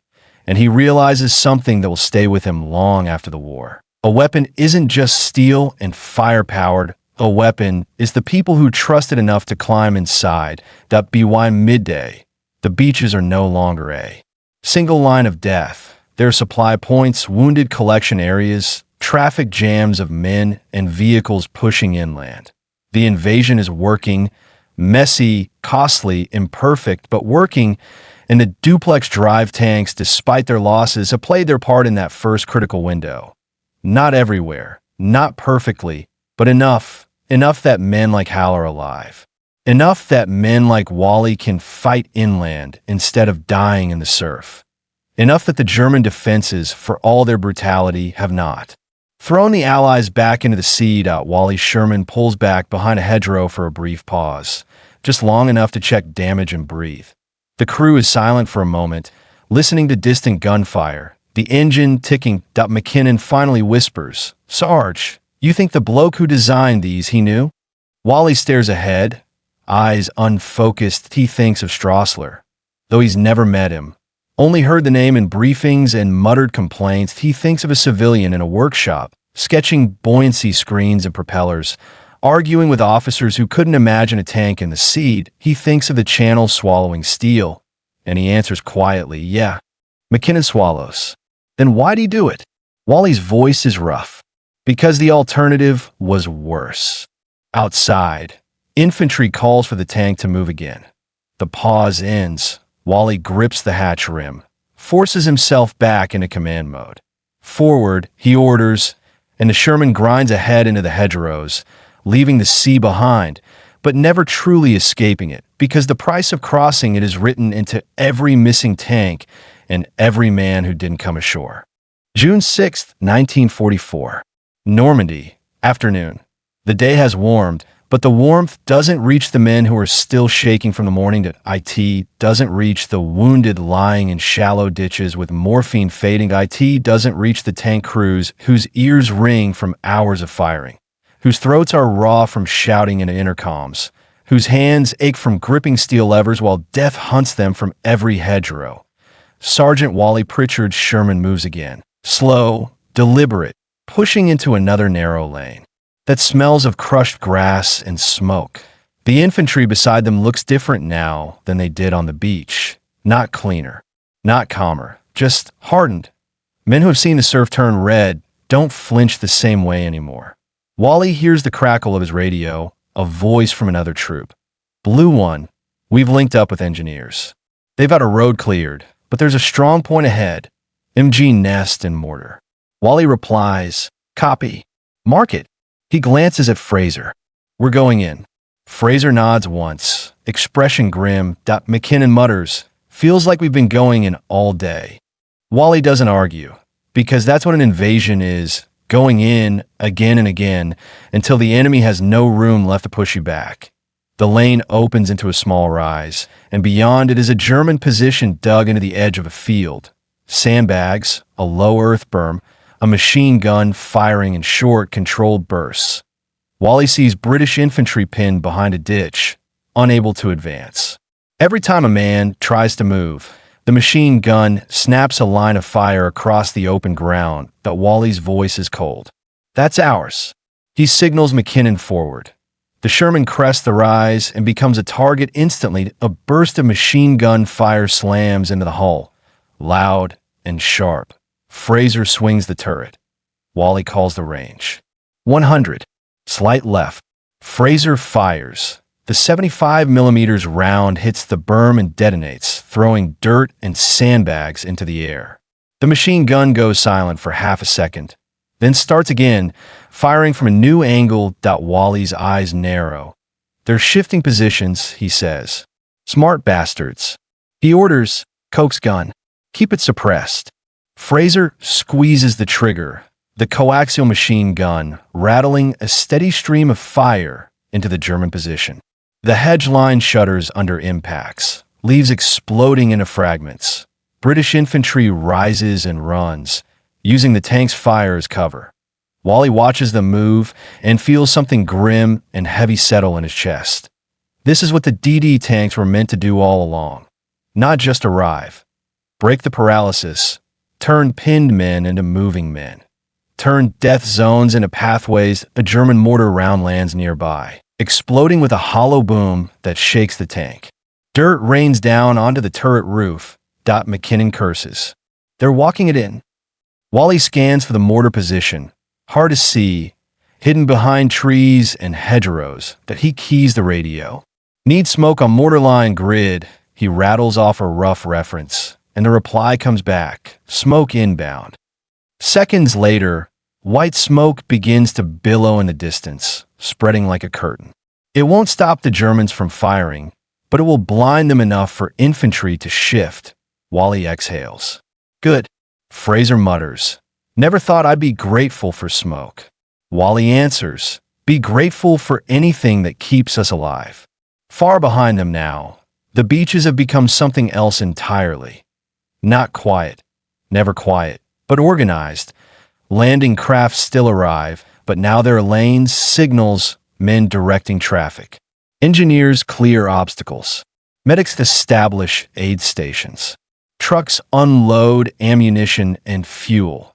The invasion machine is assembling itself piece by piece. And in the middle of it, wrecks remain, burned-out vehicles, shattered boats, dead men who couldn't be moved yet. Among those wrecks are the remains of Duplex Drive tanks that never got past the surf. Their hulks sit like warnings. Not every gamble pays out. But the ones that survive have already justified their existence in the only currency war accepts: ground gained. Lives saved in Britain, hundreds of. Miles away, a different kind of battlefield exists. Quiet rooms, telephones, maps, and men staring at reports as if they can will the numbers to change. Somewhere in that world, Nicholas Straussler waits. Not on a beach, not in a tank, but his design is out there, burning and firing and drowning and surviving, that he will not hear the moment a Sherman shell collapses a bunker. He will not see the infantry sprint behind the tank's hull. He will not smell the wet canvas that saved a crew from sinking long enough to reach sand. But he will feel the tension in the way people speak when they read the first messages from Normandy, because those messages will contain the truth, not opinions, not theory, results. Back in Normandy, Wally Sherman pushes toward a crossroads. The crossroads is littered with debris. Broken carts, smashed fence posts, a dead horse lying in the ditch, eyes open and glazed. The sight is jarring, almost surreal. War doesn't only kill soldiers, it kills everything. Wally's voice is low. Careful here. Crossroads are magnets for ambush. German anti-tank guns love them. Panzerfaust teams love them. Anything with a clear line of sight loves them. McKinnon slows. Fraser swings the turret left, then right. The infantry ahead signals. Hand gestures, urgent, sharp. Wally catches the meaning. Movement in the hedgerow. German squad darts between cover. Wally doesn't hesitate. Fraser, hedge line. Fraser loads a high explosive round. Up. Fire. The shell detonates against the hedge, blowing a gap through earth and roots. Leaves and dirt erupt outward. The German movement stops. A second later, white flags of cloth appear. Shirts, rags. Hands raised behind the torn hedge. Wally blinks. Surrendered. It's the first time he's seen it today. British infantry rushes forward, rifles trained, pulling prisoners out one by one. Young men, faces gray with shock, some bleeding, some trembling. One of them looks at the Sherman with wide eyes, as if the tank is something supernatural. Wally watches them and realizes something chilling. The Germans weren't ready for tanks to be there that early. Not everywhere. Not in every sector, but in places where Dday tanks arrived on time. The defenders were forced into a fight they hadn't expected yet, forced to react before they could fully stabilize their fire lanes, forced to face armor when they thought they'd still be killing infantry in the surf. That timing, those minutes, were the difference Straussler had been chasing as the afternoon drags on. The battle becomes a series of brutal, small actions that a hedgerow taken. Dday. Field crossed, the machine gun silenced, a tank disabled, the medic shot while trying to reach a wounded man. Wally Sherman is hit twice more by small arms and once by shrapnel, but it keeps moving. The crew grows quieter, saving words for commands. McKinnon's eyes are bloodshot from staring through narrow vision blocks. Fraser's hands are blackened with soot and grease. Wally's throat hurts from speaking into the radio. But the tank still functions. Still fires, still acts as the steel point of the speared in another sector. Hal Weaver's unit is pushed into a small village edge. Stone buildings, narrow lanes, shattered windows. Hal moves from cover to cover, heart still hammering, but now he's no longer thinking about the surf. He's thinking about corners, doorways, attics. The war has changed shape again. He hears a tank engine nearby and feels relief. Not because it guarantees safety, but because it means he's not alone. He glances toward it and sees the Sherman's side, caked with sand and mud, scarred with impacts. He thinks again, briefly, about the sea, about the tanks that never arrived. And he realizes something that makes his stomach twist. For every Sherman that saved him on land, there was another crew somewhere under the channel that never even got the chance to be. Why late afternoon, the Allies have achieved what they came for: a foothold. Not a secure victory, not a clean breakthrough, but a foothold that cannot be erased without throwing the invaders back into the sea, and the Germans know. Longer have the time or strength to do that easily. Wally Sherman halts briefly near a hedgerow, engine idling. Wally opens his hatch a fraction and looks out. The air is thick with smoke and dust. British infantry passes by, faces hollow, eyes fixed forward. Some nod at the tank as they go. Not gratitude exactly. Recognition. They know what the tank means. They know it shouldn't have been here so soon, and yet it is. Wally closes his hatch again and leans back against the turret interior. Exhausted. Fraser speaks quietly, almost to himself. Guess the civilian was right. Wally doesn't answer immediately. Then he says, voice rough, he was right enough? Because the truth isn't that Straussler's Duplex Drive was perfect. The truth is that it was possible. And in war, possibility can be a weapon. June 6, 1944. Normandy. Evening. The light begins to soften, the sky turning pale gold over the hedgerows. But the battlefield doesn't relax with the sunset. It only changes its mood. Gunfire becomes more sporadic, then sudden and violent again. Smoke hangs low in the lanes like fog. The air smells of cordite, churned earth, burning fuel, and something darker that men don't speak about. Sergeant Wally Pritchard feels the fatigue in his bones now. Not the simple tiredness of a long day. This is the kind of exhaustion that makes your hands feel detached from your body, that makes your thoughts slow, that makes every decision heavier because you know one mistake ends everything. Inside the Sherman, the crew works like men in a trance, trained, disciplined, moving through drills they've rehearsed 100 times. But there's no rehearsal for this. Wally keys the radio again. Blue 1 to HQ. We're holding position near the crossroads. Ammo low. Request resupply. A pause. Then the answer comes back, clipped and strained. Copy. Resupply moving up. Hold ground. Expect counterattack tonight. Wally closes his eyes for half a second. A counterattack, of course. The Germans don't stop fighting because the sun goes down. They fight harder. Night is their chance to crawl close, to infiltrate, to strike tanks with shaped charges and mines when visibility is low and nerves are frayed. Wally turns to the crew. Listen up. We're staying buttoned. No one gets sloppy. McKinnon swallows. How long we holding? Wally's voice is steady, even if his stomach tightens. As long as they need us. A few hundred yards away, British infantry digs in. Shallow foxholes scraped in a hard soil, bayonets fixed, rifles laid across the lip. Men pass ammunition hand to hand at a Bren gun team, sets up behind a broken cart. A corporal moves down the line, murmuring encouragement that sounds more like prayer than command. Somewhere in the darkening lanes, an engineer checks a minefield marker, his hands trembling from adrenaline. The foothold is real now, but it's fragile, like a boot print in wet sand, one hard wave could erase it. And the Germans are gathering their strength to be that wave. Back toward the coast, the beaches are lit by fires and flares. The sea continues its endless motion, indifferent, and the wrecks remain. Among them, the burned-out shells of tanks that never made it ashore that a British officer walks past one Dday Sherman half submerged in the surf line. The flotation screen is shredded, hanging in strips, its metal frame twisted like broken ribs. He pauses, staring at it. Not with disgust. With calculation, he's already thinking about tomorrow. About whether the system can be used again. About whether it can be improved. Because the war doesn't pause to mourn its inventions, IT only asks. Did it work? Somewhere offshore. A landing craft rocks gently in the dark that a tank crew that survived the swim sits hunched in silence. Helmets off, faces streaked with. Salt and grime point one of them. Barely more than a boy. Keeps rubbing his hands together as if he can't stop feeling the cold water. His sergeant speaks quietly, voice hoarse. Never thought I'd see France. The boy laughs once, sharp and empty. Never thought I'd see land again.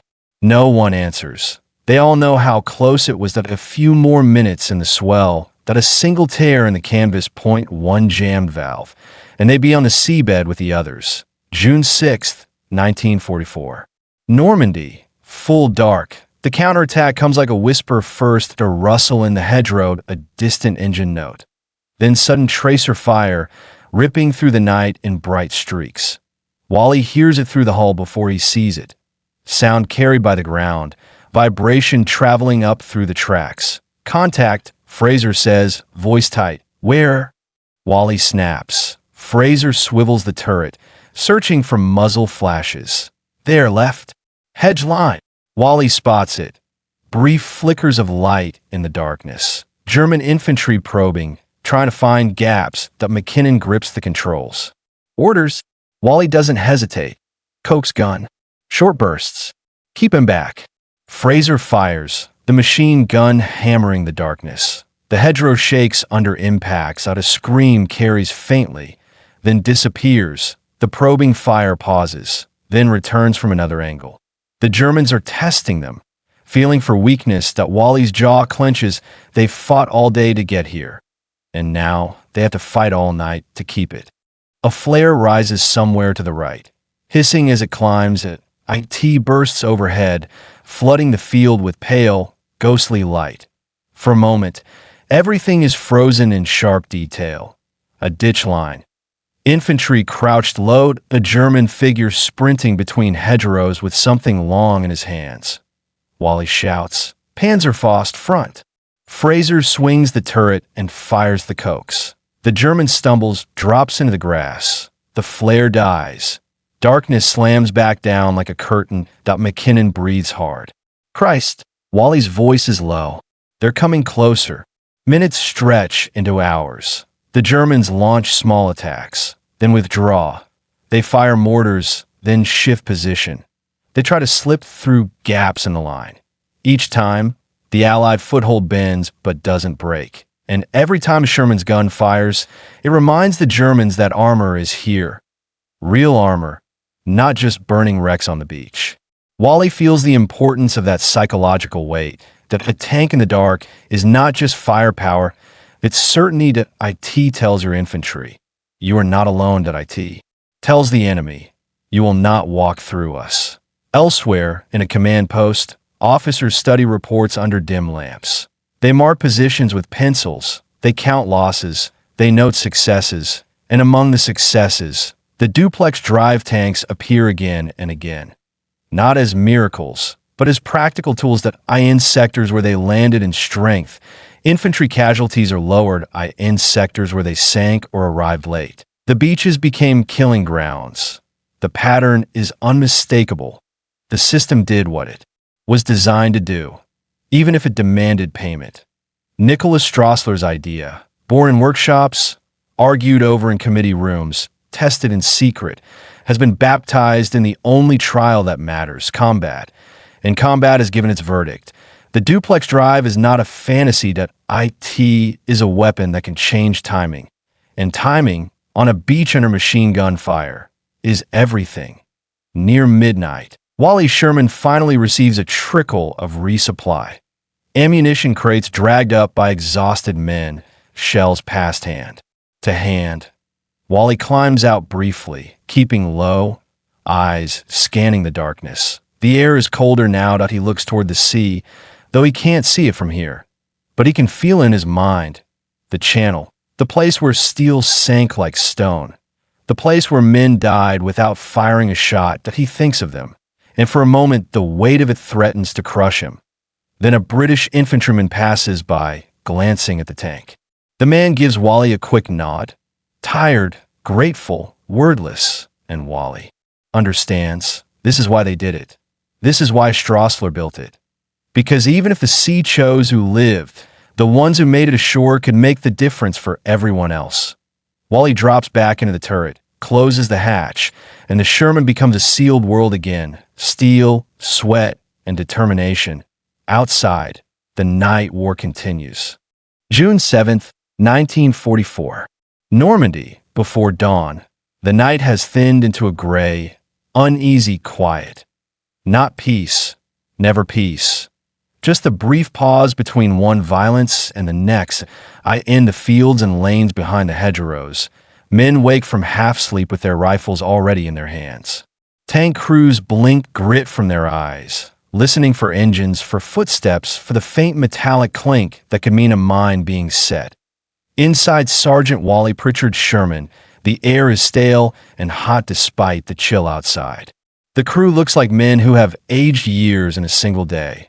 Wally checked his watch, then his radio, static, then a voice, Blue 1, HQ, German armor reported moving in your sector. Stay alert. Wally's throat tightens. German armor. That means this isn't just probing infantry anymore. This is the enemy trying to cut the beachhead apart before it can grow teeth. Wally turns to Fraser. You hear that? Fraser nods. Eyes narrowed. Aye. McKinnon mutters. Thought we'd used up our luck. Wally's voice is flat. Luck's not a plan. Keep scanning. A pale line of light appears in the east, and with it comes visibility. Enough to see the dew on grass, the smoke drifting in thin ribbons, the silhouettes of wrecked carts and shattered fences. The battlefield looks almost calm in this light. Almost. Then a distant gun cracks, echoing across the countryside. Another follows, then another. The day begins across the channel, in Britain, June 7th, 1944, that the war here is quieter, but no less urgent, that a staff car rolls through damp morning air toward a secure facility where men in uniforms and men in civilian suits work side by side. Phones ring. Papers slide across desks. Coffee sits untouched, cooling in cups that no one has time to drink. In a room with maps and technical diagrams pinned to walls, Nicholas Straussler stands with a cigarette between his fingers. Unlit, he is not tall, not imposing in the way generals are. He's a man who looks like he belongs in a workshop. Hands that know tools, eyes that measure distances instinctively, mind that moves through mechanical problems the way other men move through prayer. He listens as an officer reads from a report. The officer's voice is controlled, professional, but there's something underneath it, respect and fatigue. Duplex Drive units, mixed results. In several sectors, heavy losses due to sea state and launch distance. In others, tanks reached shore and provided immediate armored support. Beach exits secured faster where Dday tanks arrived in strength. Straussler doesn't react outwardly, but inside, the words strike like hammer blows. Mixed results, heavy losses, immediate support, faster exits. The language of war reducing men to outcomes that he clears his throat. How many? He begins, then stops. He doesn't finish the question, because he knows what the answer will do to him. An officer glances at him, understanding. Casualties are still being compiled. Straussler nods once, jaw tight. He looks at the diagrams on the wall. Cross-sections of flotation screens, sketches of propeller shafts, notes in pencil that once felt like progress. Now they feel like responsibility. He says quietly, it worked, but it cost. A British engineer beside him murmurs, everything costs.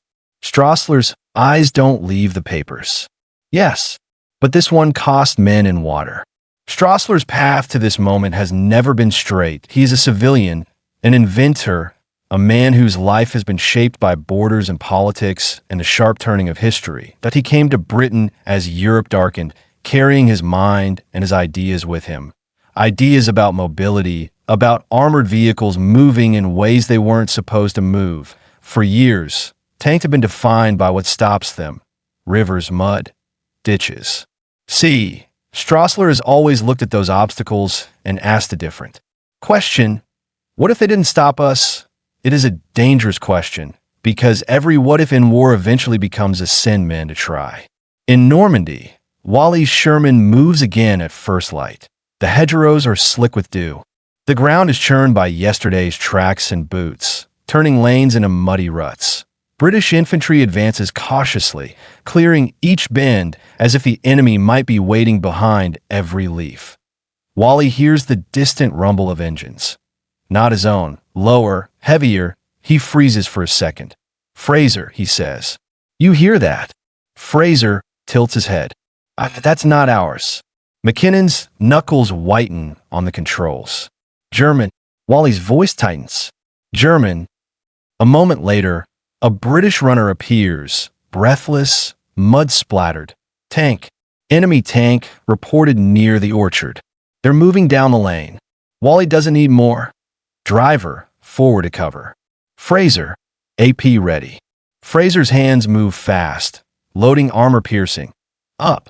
The Sherman creeps into a position behind a hedgerow break, using the earth and foliage as concealment. Wally peers through his periscope. The orchard ahead is dotted with trees, apple branches hanging low, leaves torn by shell fire. And then he sees a German tank shape moving between trunks. Not a panther, too small. Not a tiger, too heavy for this lane, but a Panzer IV, turret scanning, cautious. Its gun barrel swings slowly. Searching. Wally's heart pounds. A Panzer IV can kill a Sherman easily if it gets the first shot. And here in the hedgerows, whoever shoots first often wins. Wally whispers, "Hold, hold." Fraser's voice is barely audible. Got him. The Panzer IV edges into a gap, presenting its side for a fraction of a second. Wally's voice snaps. Fire. The Sherman's gun roars. The shell slams into the Panzer IV's side armor with a violent clang and a burst of sparks. The German tank jolts, smoke puffing from the impact point. IT doesn't explode.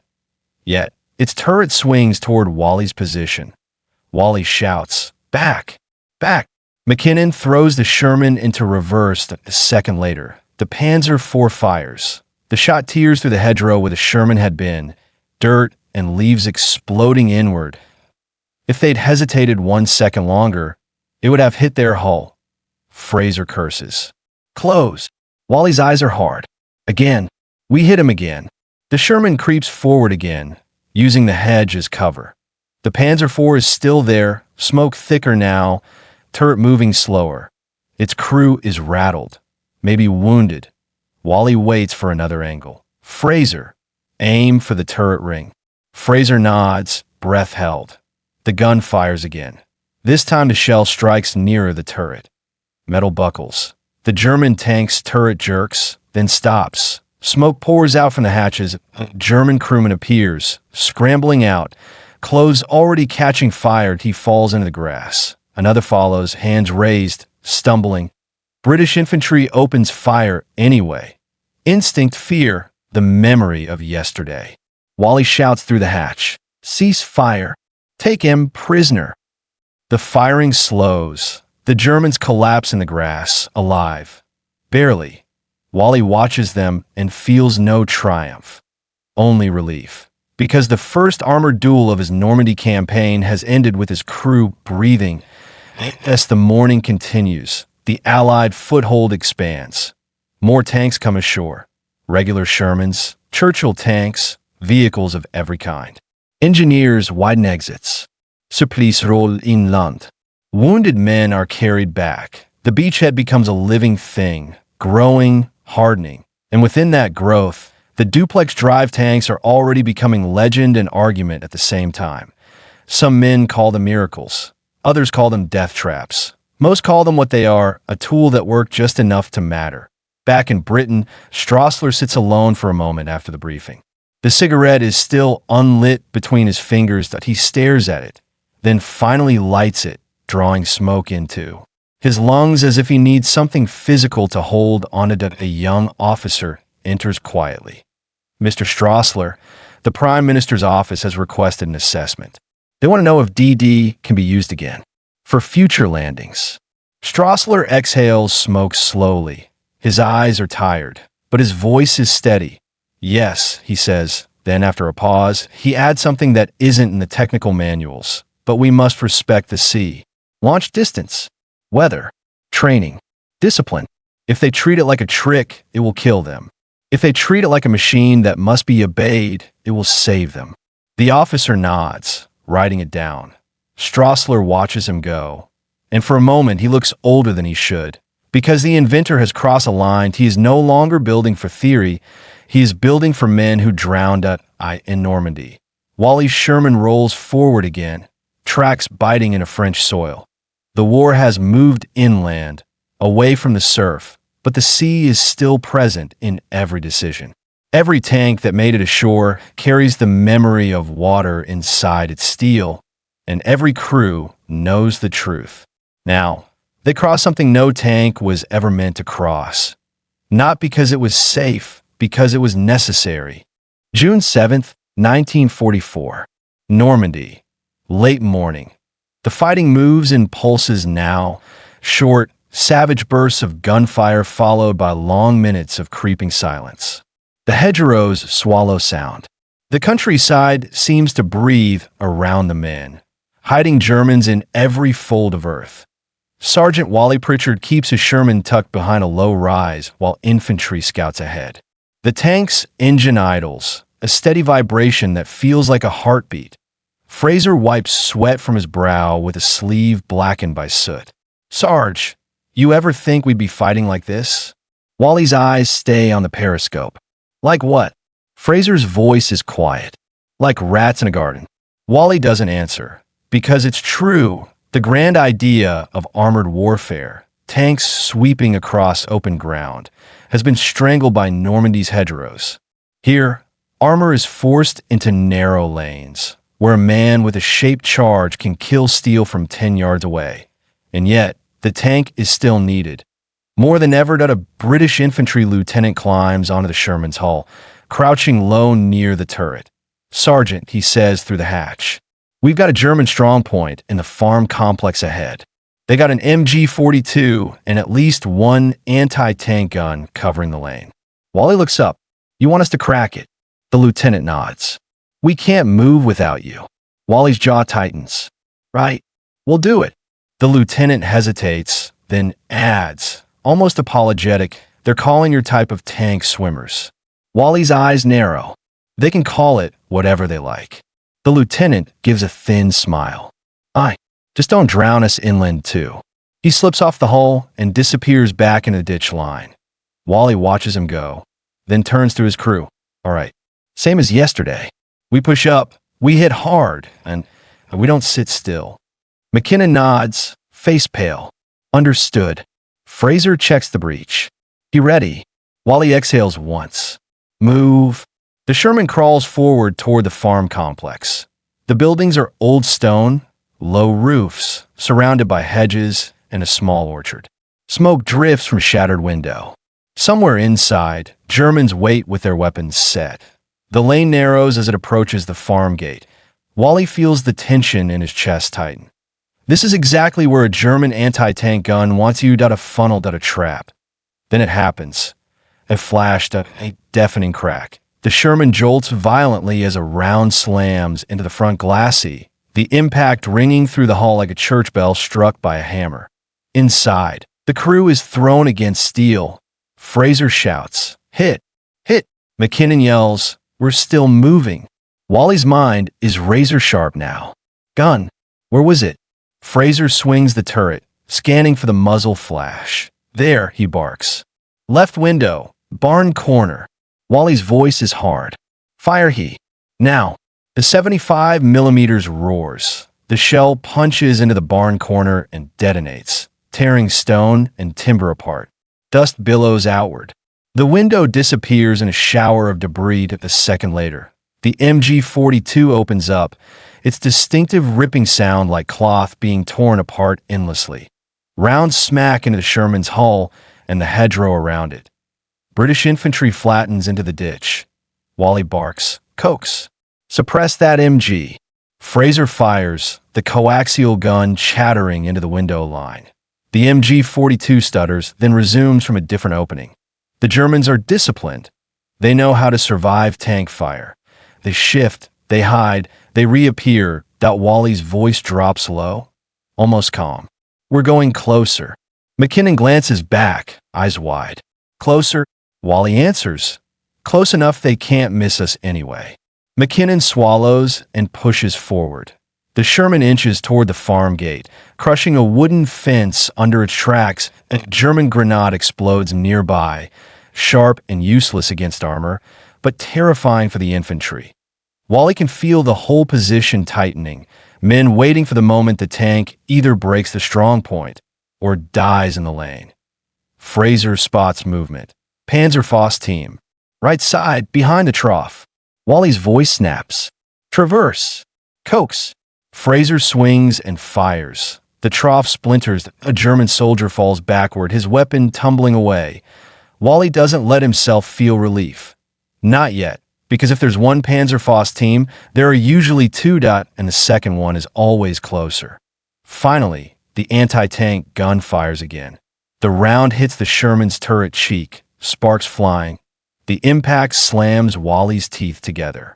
The turret rings with the sound of struck steel. McKinnon yells, "Turret hit." "Are we?"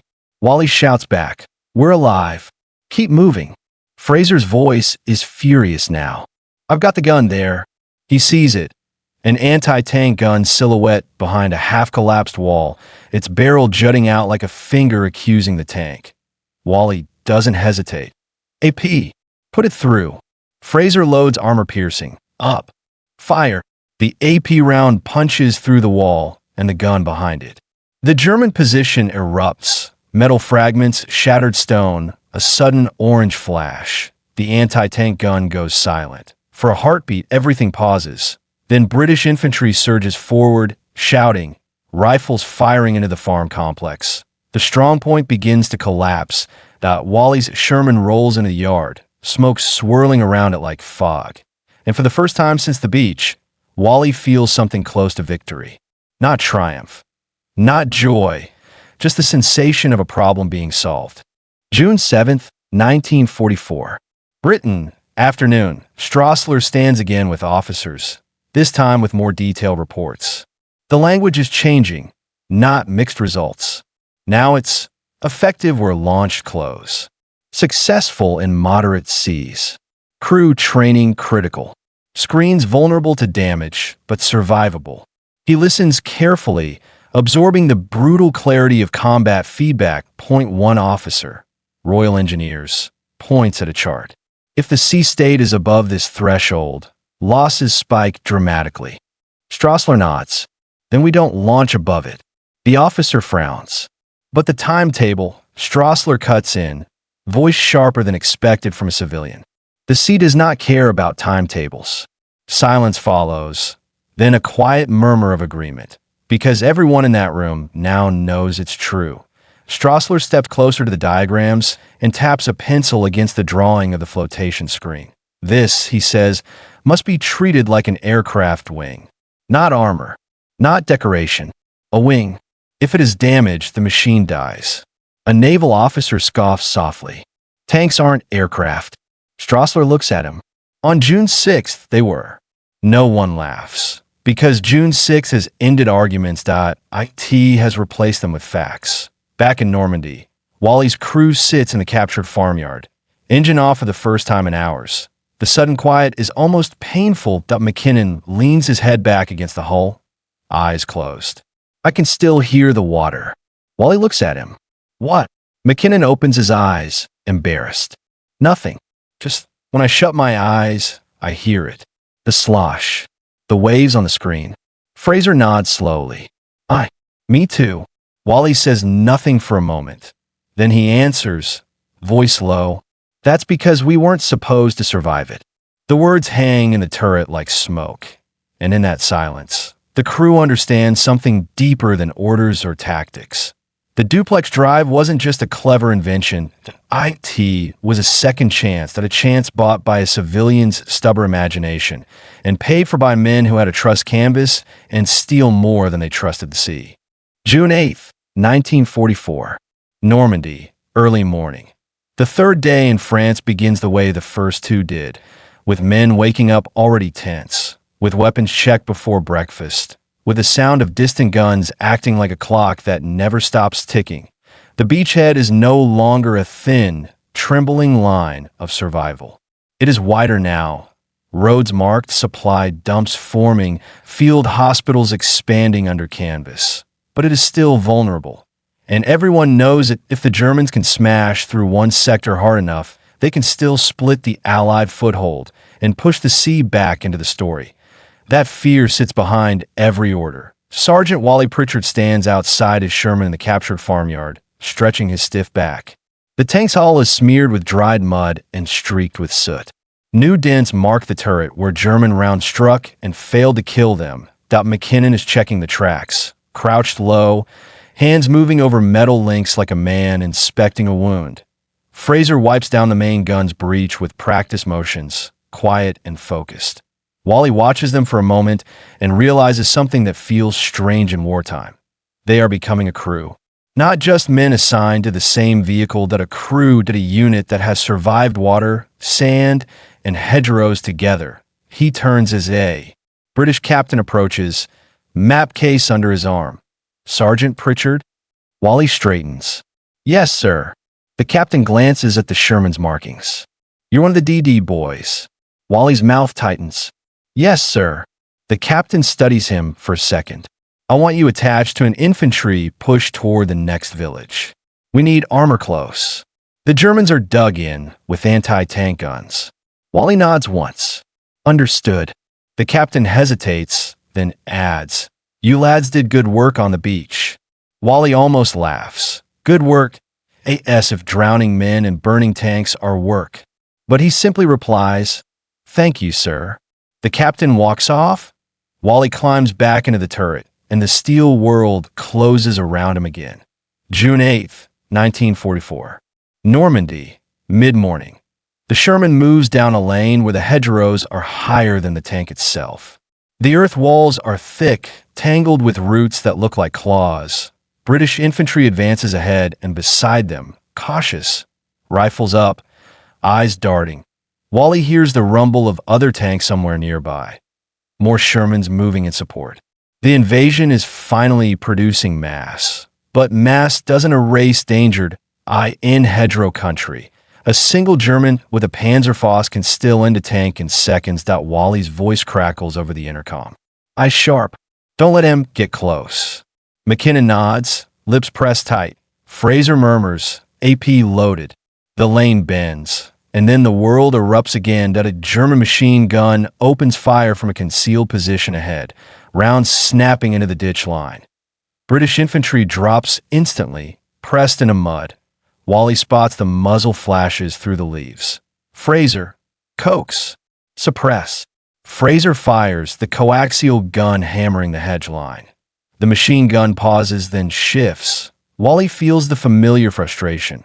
The Germans are ghosts here, appearing, firing, vanishing. He orders, McKinnon, push forward. Slow. The Sherman crawls ahead, its hull scraping branches. A sudden explosion rocks the lane. Not a direct hit, too low, too close to the mine. The Sherman lurches, track grinding, then stops. McKinnon shouts, Track's gone. Wally's stomach drops. A tank immobilized in a hedgerow lane is a dead tank waiting to happen. Fraser's voice rises. We're stuck. Wally's mind snaps into command mode. Button up. Fraser, scan for a gun.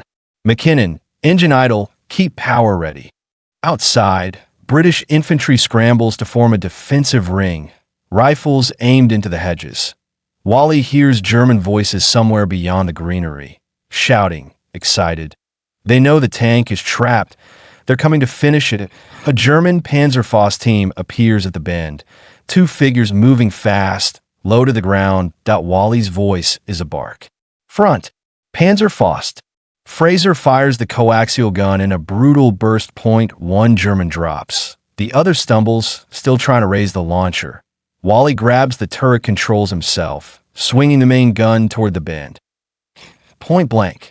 Fraser shoves the round in. Up. Wally fires. The explosion fills the lane with smoke and shredded earth. When it clears, the bend is empty of movement. But Wally knows it isn't over, because the Germans will keep coming as long as the tank is stuck. British engineers sprint forward, crouched low, carrying tools and track links. One of them, face smeared with dirt, shouts up to Wally, We'll get you moving, Sergeant. Keep him off us. Wally nods. You've got it. The engineers work with frantic speed, hands moving over the damaged track. Every second feels like an hour. German mortar rounds begin to fall, thumping into nearby fields. Shrapnel rattles against the Sherman's hull like hail. Wally's crew stays locked in, firing bursts whenever movement appears. Wally feels the tank's roll shift again, from spearhead to shield. IT is no longer breaking defenses, that IT is protecting the men trying to save it. June 8th, 1944. Britain, same day. Straussler is shown new photographs. Grainy, hurried images taken on the beaches. In one, a Dday Sherman sits on sand. Its flotation screen collapsed like a deflated tent. Soldiers stand around it, tiny compared to its bulk. In another, a Dday tank lies half sunk, screen torn, the sea licking at its hull. The officer presenting them speaks quietly. These were taken yesterday. Straussler studies them. Face unreadable, he traces the edge of the collapsed screen with his eyes. Imagining the moment it was lowered, the crew inside exhaling in relief as the tank became a normal Sherman again, he says softly, "They lived." The officer blinks. "Sir." Straussler's voice is firmer now. "The ones in that photograph, they lived long enough to lower the screen. That means the system carried them through." The officer nods slowly, understanding that in war, survival is proof. Back in Normandy, the engineers finally shout, "Tracks on." McKinnon revs the engine. The Sherman jerks forward, metal clanking. Wally feels a surge of relief, so sharp it almost hurts. "Move," he orders. "Get us out of this lane." The tank crawls ahead, clearing the mine section. Infantry rises and advances again, following the steel beast as if it's a moving fortress. Wally knows they'll hit more mines, more ambushes, more German guns hidden behind stone and earth. But the beachhead is hardening now. Each village taken, each lane cleared, each strongpoint crushed. These are the nails being hammered in Normandy, fastening the Allies to France so they cannot be shaken loose. And in the background of it all, the Duplex Drive. Tanks, those strange swimmers, are already changing from an experiment into a doctrine. Not because they were flawless, but because they proved something no one could ignore anymore. A tank could come from the sea, and if it could happen once, it could happen again. June 9th, 1944. Normandy, dawn. The morning comes in cold and damp, mist hanging low over the hedgerows like breath. The sky is pale, washed out, and the land smells of wet earth and smoke that never fully clears. The invasion is no longer a question. IT is an occupation in progress. Supply columns roll inland, trucks grinding through mud. Engineers lay down bridging equipment. Medics move between the wounded with faces that have forgotten how to show surprise. And the fighting continues because the Germans are still there, still disciplined, still dangerous. Sergeant Wally Pritchard rides inside his Sherman with the hatch cracked open, just enough to taste the air and hear the world outside. The crew is quieter now than they were on the beach, not from fear, though fear is still there. From familiarity, they've learned the rhythm of Normandy. Advance, fire, stop, listen, advance again. McKinnon's hands move with less hesitation on the controls. Fraser loads shells without needing to be told. Wally gives orders that sound almost routine. Almost, but routine in Normandy still means death is never more than a hedgerow away. A British major meets them at a junction marked by a broken signpost and a smashed bicycle. "Sergeant," he says, pointing at a map spread over the hood of a Jeep. "We've got a village ahead with German resistance. We need armor to push through the main street." Wally nods. "Understood." The major's eyes flick briefly to the Sherman's sand-stained lower hull, still carrying traces of the beach. "You came in on the water," the major says. Wally answers simply, "Yes, sir." The major exhales. "Hell of a thing." Wally doesn't correct him, because there is no correction. IT was a hell of a thing, and it will stay that way in every man's memory who saw it. The Sherman moves toward the village. Stone houses appear through the mist, roofs jagged from shell fire. A church spire rises above them, chipped and scarred. Windows stare like empty eye sockets. Wally's instincts tighten. Villages are traps, too many angles, too many places for a Panzerfaust team to hide, too many shadows. Infantry moves in close, using the tank as cover. Wally hears boots splashing in puddles, that he hears whispered orders, that he hears the faint rattle of gear. Then the first shot cracks from somewhere ahead that a British soldier goes down in the street, collapsing like his legs have been cut away. The infantry freezes. Wally's voice snaps. Contact. Fraser. He upper windows. Fraser fires. The shell slams into the second story of the stone house and detonates, blasting dust and masonry into the street. Glass rains down. The rifle fire stops for a moment. Then an MG-42 opens up from the far end of the road. Its sound unmistakable. Fast, brutal, mechanical. Bullets spark off the Sherman's hull. Infantry dives for doorways and rubble. Wally sees the muzzle flashes in the distance. Low and steady. Coax, he orders. Fraser fires long bursts, chewing into the German position. But the MG-42 keeps going. It's dug in, protected, waiting for the tank to commit itself. Wally feels the trap forming. If he pushes forward, the tank will be exposed to anti-tank fire from side streets. If he holds back, the infantry stays pinned. He chooses forward, he says. Slow. McKinnon swallows and moves. The Sherman rolls down the main street. Engine rumbling, tracks clanking against broken stone. The MG-42 fires harder. The sound is like a saw cutting wood. Then a Panzerfaust streaks out from a side alley. A flash of smoke and fire. IT hits the Sherman side armor with a violent slam. Inside, the crew is jolted. Fraser yells, "Hit!" McKinnon shouts, "We're still moving." Wally's voice is iron. Don't stop. Don't stop, because stopping is death.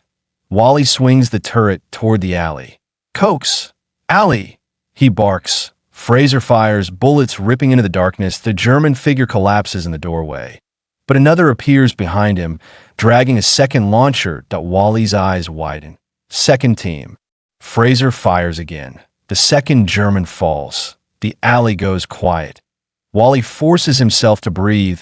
He can taste cordite and dust. He can feel the heat of the tank's interior rising again. He can hear infantry shouting, moving, using the moment to push forward. The tank has done its job. Again, the far end of the street. The MG-42 position finally breaks. British infantry flanks it through a garden wall, grenades popping, rifles cracking. The machine gun stops. The village begins to fall into Allied. Hands house by house. Wally Sherman halts near the church, smoke drifting from its exhaust. Wally opens his hatch wider and looks out. The village is battered but alive. A French civilian, an old man in a worn coat, stands in a doorway staring at the tank as if it's a creature from another world.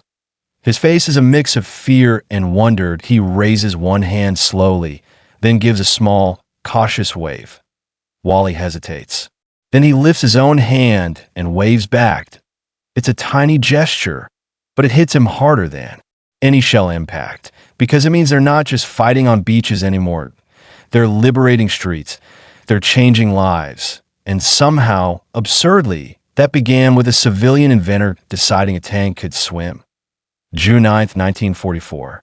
Britain. Later that day, Straussler receives word. Brief, official, stripped of emotion. The Duplex Drive system is being retained. IT will be improved. IT will be used again. The losses are acknowledged. The value is undeniable. An officer tells him, "You've given us a capability we didn't have." Straussler's eyes flick down for a moment, as if he's looking at the hands that built it. He answers quietly, "I gave you a machine." The officer shakes his head. "No, sir. You gave us time." Straussler says nothing, because he knows what that time cost, and he knows what it bought. In Normandy, Wally's crew sits behind the church wall as dusk approaches. McKinnon eats cold rations without tasting them. Fraser cleans the Coke's gun with methodical calm. Wally stares at the horizon, where the hedgerows roll away like waves of green, and he thinks about the sea again, as he always does. Not because he wants to, because the sea is where this began. The channel is the invisible battlefield behind them, full of wrecked tanks and drowned men. And yet, without crossing it, they would not be here. Without the Duplex Drive, many beaches would have been worse. Many infantrymen would have died before armor could reach them. Many exits would have stayed closed longer. The beachhead might have been thinner, weaker, more vulnerable to being crushed. Wally exhales, eyes burning. He doesn't feel heroic, he feels lucky. And he feels haunted. That night, as the village settles into uneasy quiet, Wally climbs into his tank and closes the hatch. The steel walls around him feel familiar now. Not comforting, but known. He lies back against the turret interior, listening to distant artillery like faraway thunder. And somewhere across the channel, Nicholas Straussler sits with his own thoughts, knowing his invention has crossed from workshop to battlefield forever. Canvas and steel, water and fire, a civilian's idea turned into a weapon that helped crack open fortress Europe. Not cleanly, not safely, but decisively.